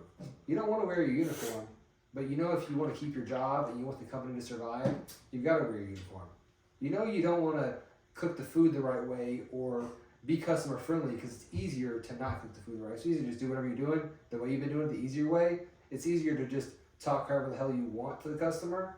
It's work. It's harder work to talk with good customer service. It's harder to be friendly when you're talking to somebody. It's harder to put a little bit more energy in every single burger you flip. But if you want the company to be successful and if you want to keep your job, you have to do it. And until we get another leader, to be honest with you, until we find a leader in our own community to promote up to being the one in charge and we kind of take care of our own backyards, life isn't going to get better. We got to have good leaders again. Yeah, I mean, like, I guess you can call me a little hypocritical, but like I agree with like, you know, you got to enforce some small laws, but at the same time, I have a belief that I agree with is that they should just legalize all drugs. And I know that's crazy to say, but at the same time, no matter what, people are going to do drugs. No matter what, people are going to overdose on drugs. And the war on drugs from the government has cost probably billions of dollars over the years and a lot of unnecessary things. And if you would just legalize all these, you take out probably 95% of like anyone else on the street selling them. And if you legalize it, you can put instructions and, you know, at least guide people how to take things, right? Because a lot of people that overdose do it because it's like they don't know how to really do it and they do too much at a time and then they overdose. But if you have like It's not regulated. yeah, there you go, regulated. If FDA. it was regulated, it would, I mean, people are still going to die because you just got those kinds of people out Here's there. the question though. Is making it all legal, snapping fingers and saying all drugs are legal right now, how much of the population would that kill? How many people are going to overdose on trying meth the first time they try it just because they want to try it? Well, it'd be different because it'd be regulated. I mean, I think it'd be less overdoses than it is now. Like, if you give it like a little period to like kick in and like let people get used to it. It would definitely make things better, but I think it would limit the overdoses. the At world least is a little really bit, weird you know? place, to be honest with you, because in America, it's illegal to make cocaine, it's illegal to sell cocaine. Our neighboring country, Mexico, is run by the cartel. Why are we okay with that? Why are we not fixing that? What's going on there? What's going on behind the scenes? Like, what's really happening? Who's really pulling the strings and saying, yeah, it's fine, we'll just let the people of Mexico get destroyed every day of their lives by this horrific drug cartel who don't have any morals or rules or laws. The mafia at least said, we don't kill women, we don't kill children. The cartel kill your whole family, including your dog. Why the fuck are we okay with those assholes being terrorists, but we go all the way across the world to kill off terrorists in another country that's not even neighboring us? What are we doing? We need to fix our own backyard and make sure that we're okay on our side of the world before we go across the world, I believe. I get the whole, like, yeah, we have to help Ukraine because we can't have Russia just taking over countries. And I think we're playing a long game. I don't really get it, but I think what's happening is we're playing a long game where we just want Putin to pass away and then another person to come into power and be like, yeah, we're not invading Ukraine anymore. I'm hoping that, I think that's what's happening. I don't want to fight under Biden, so I'm not going to war for him, but hey, I don't know what's going on there. I just don't understand the whole cartel thing. Why are we just okay with it? Why are we letting the people of Mexico suffer and we're not letting the people of Ukraine suffer? What's happening there? Why is one better than the other? I don't get it. So, I feel like Mexico is a crumbling country in some areas, George do got insight on this. and I feel like the money that they get from the public is mostly black market, and they use that money to build communities in Mexico. You don't mess with the mafia, and they won't mess with you. Simple. You don't mess with them, they don't mess with you. But if you do, be ready. like you said, I think part of the reason why we don't invade Mexico, like let's just say invade, quote unquote. is because of the CIA. Because the CIA, there has been 3 billionaires that have passed away mysteriously at a very young age. In A what bunch country? recently, like not In even just America Mexico. or in Mexico? No, 3 crypto in America. The crypto billionaires. The crypto yeah. billionaires. They've all died like within a real short time range. Which And is really weird. everyone is saying because of the CIA. Now the CIA, they're like another secret society in itself, but they have a lot of secrets that they don't want to tell us, and this is why your opinion about Mexico and their drug war is their mass murders, their Not Mexico, the cartel. the cartels. Yeah, The illegal group running the military like facility that's actually running the government in Mexico. The CIA knows. The CIA knows, and The whole world knows, yeah. And I think they have close ties with the Mexican Marines. That's why they caught El Chapo. Really? You itch. What? Is it just TV or do you hear Lily crying? Go ahead, check it. No worries. Yeah, right. Let's cap it at 2 hours. We got like 14 minutes. You said 1:30. We can stop it now. No, let's keep going. Alright. Mm-hmm. So you were in Mexico? I was in Mexico, but What's your story? Like, were you born in Mexico? What happened? no, I was born here. You were born here? I was born here, but whenever I went to Mexico 2 years ago, this was during the pandemic. It was not violent. It was mostly just families being in their own. But you wouldn't want to be out late at night. The streets there versus the streets here. Well, if you were in the streets in Chicago, right, it would almost be similar to. It would almost be similar to the streets here. So I was saying that the streets in Chicago, Detroit, all that is almost similar to the streets in Mexico, in some areas. That's another part that's really weird. In America, within our own borders, we have crumbling infrastructures and crumbling cities that have rampant drug issues, rampant violent crime issues that we just don't address. Why have we not fixed Detroit? Why have we not fixed Chicago? What are we doing, and why are we like enforcing all this crap all over the world when our own backyards are a problem? We're putting our money somewhere else. Why? We're putting our money somewhere else because they don't. I understand one aspect of this. So the only thing that I can comprehend, and the only way I can think of this is, it's so much money and so much energy to fix. Like, let's just say the government has a new leader that's elected after Biden, and the guy is like, we're gonna fix Chicago, we're gonna fix Detroit, or whichever are the worst crime-riddled cities in America. Whichever those two are, I don't really know. I'm just guessing Chicago. But whatever those are, they say, you know, we're going to go in and we're going to repave the roads, we're going to redo the pipes, we're going to fix the city, and we're going to just focus on ourselves. The only thing I can think of that makes sense is if we take the money away from whatever we're doing in the world, being America's police, America policing the world, I mean, being the police for the world as America and our government, if we take the energy away from that, we allow dictators to rise over the world, all over the world, and then the next horrific dictator who starts another world war can come to power. I think that we've sort of taken it upon ourselves as Americans since World War II to play that police role for the world. Well, also part of the reason why we don't fix most of our neighborhoods is because of supply and demand. They don't really demand those neighborhoods to be fixed, and we don't have the supplies for them because we're putting them somewhere else. For example, the Woodlands. Why is the Woodlands the most successful suburbs in all of the U.S., right? Especially outside of Houston. Because we actually use our money for good use. I don't see Detroit doing that. You know?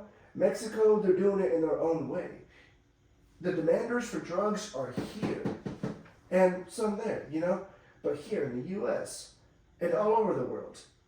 But the supply comes from there. This has always been history. Supply and demand. That's why I don't condone cartels, But I feel like in a sense, we may need them. Not the violence, but the drugs. And that's why Eric goes and says, I feel like if drugs were legal, there would be a change. There would be a change. You take out a lot of the street dealers. I At agree least in that we need America. drug providers. Yeah. It's the criminal aspect. Take them out here.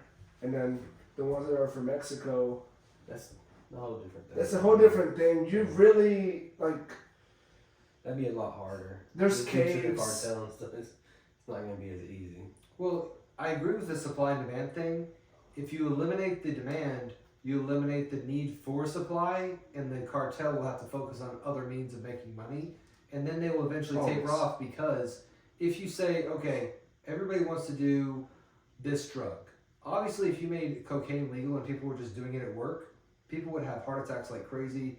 There's this thing that happens where your proteins, I'm not exactly certain about this, you can fact check me, but it's like proteins in your body, like the things that make up the muscles in your heart, are burned up as you use cocaine because it's such a strong upper.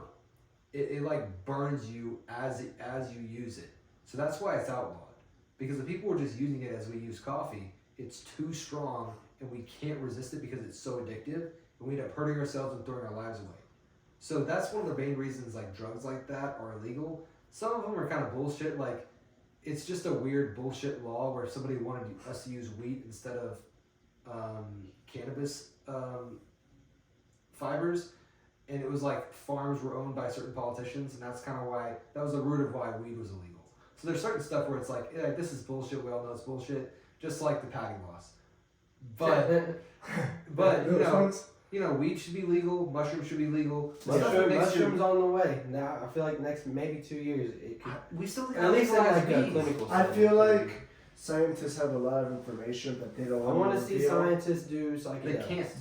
They don't want to reveal. Yeah, they can. So here's the thing But about that's that. part of the reason why you were saying, okay, what if we have workers doing cocaine at work and they get a heart attack? Okay, Because you know, workers do cocaine at work. It's Yeah. called construction. but if it workers. was legal, scientists can make it legal and they can just tell you how much would an overdose be. They can tell you how And you much. regulate but- it, you control it at least a little but bit. the- Like, I mean, you're gonna have outliers. But like, the elites won't let the scientists say that information to them and make it legal because it's called, I want to say, population control. I do So like, they overdose. We have more people being born, and yeah, that's what scientists don't want to reveal, like 70+ years of drug use. okay, to the here's public. the thing about that. I agree with what you're saying where it's like the elites are kind of controlling the results, but here's why I believe they're controlling the results. Have you heard of Murphy's Law? Yeah, basic idea is Murphy's Law is if anything can go wrong, it most likely will go wrong. For example, back in the day, whenever households became way back in the day, right after World War II, during kind of the baby boom, they invented bleach. They gave you 100% super strong bleach, and people accidentally created mustard gas. People accidentally killed themselves because the bleach was so powerful. So they said, okay, this chemical is too strong for people to use because they're going to burn their skin by accident, they're going to accidentally inhale the fumes, they're going to permanently damage their lungs. Just because they know that this is a dangerous chemical doesn't mean they're going to avoid it. If this can go wrong, it probably will, so we're going to dilute it down to 10%. And then 10% still had too many side effects, it still had too many problems. So they diluted it even more. So if you go to the grocery store right now, you can't buy stronger than like 1.5% concentrated bleach. It's super, super diluted. Yep. Because if you can hurt yourself, you probably will.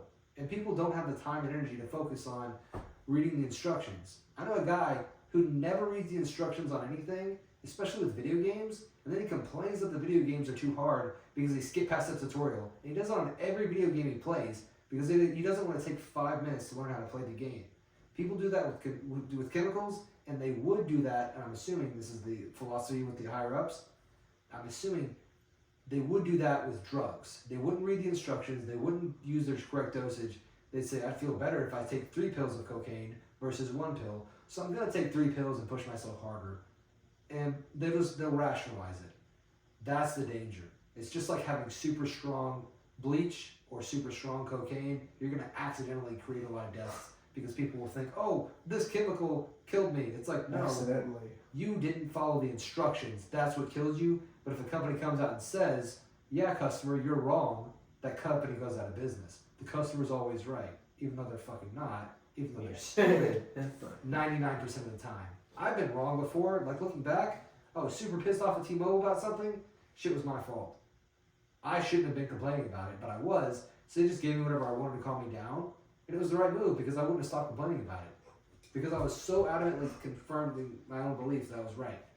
So, I don't know. I talked about it a lot there. Alright, well, let's save the rest of this for another day. We got about 5 minutes left. I just want to talk about one more thing real quick. And then I'll let y'all talk about some if we got time. Just real quick. Get y'all's thoughts. Have y'all heard of Zian Clark? The guy with no legs? Yes. With his making his MMA debut? I think Saturday? I think he's fighting Saturday. Is it UFC? No, not in the UFC. It's some other organization, but Which this one I man feel has about no legs. Then he's competing. That's pretty crazy. Here's a video. I don't mean this to. Here's a video. I don't mean any disrespect by this at Like, all. are you allowed to kick Can him? you have to kick him? No, like for real. Like, if he's already on the. Are you allowed to throw a kick? Like, that's a real question. Can you kick him? You cannot kick an opponent who has their knee down on the ground, but if he doesn't have a knee and he's already at that level, it's an unfair advantage. But to every what is opponent. it? Oh, is it just 2 hands on the ground? It has to be. One I guess hand- different I organizations. think it was a knee and a hand. Yeah. For what's the UFC? The rules? UFC's 2 hands now, I think. So it's either 2 hands down on the ground, or But this the knees isn't on the the ground. UFC. Apparently he's like a real big wrestler, which He I has don't to know. be. I want He to can't watch strike. it. I'm intrigued. What's he gonna do? Strike at your knee? He doesn't have a lower body to be at the right height. You know, I mean, props for him to even do this, but I mean, I don't know how well it's gonna go for him.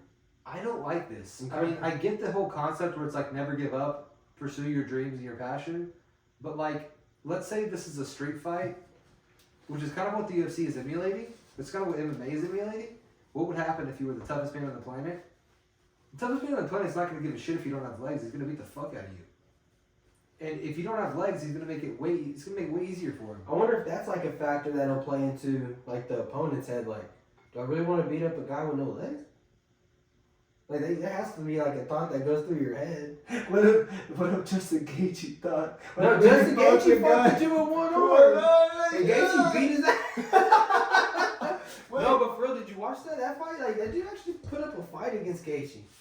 He put up a fight against Gaethje. I mean, Yeah. Gaethje ended up knocking him out. But, you know, Gaethje don't give a fuck. But, I mean, you can't take it easy on him. I mean, If I was his opponent, props for him even getting in there like that. He's got some balls to do that. I don't know if it's here's ignorance the or thing about- balls, but taking it easy on your opponent is disrespecting them.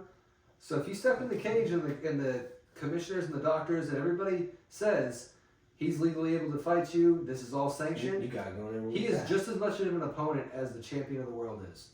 So you have to go at him 100%. He's You gotta could look at him lose. like another guy. So it's not like well, I feel bad for him. He's trained for this. He's prepared for it. He knows what he's Everyone doing. He knows what confirmed he's this getting and himself tasked him into. to go through there. So like you got to be careful, or you're gonna get your ankle picked by this guy who's gonna beat the shit out of you. It doesn't matter at that point if he has half a body or not. He'll beat the fuck out of you if you take it easy on him. Yeah, for. Excuse me. But it's interesting. I don't know. Yeah. Well, This is a crazy point. we're gonna see how it goes. I'm looking forward to the new fights. Alright, well that saves my computer now. Perfect time. You want me to turn off? Yeah, Did it save it? I sure hope so. Bro, did it just power off? Yeah. That probably did not save. If you got video. Damn it. No, I'm pretty sure it did.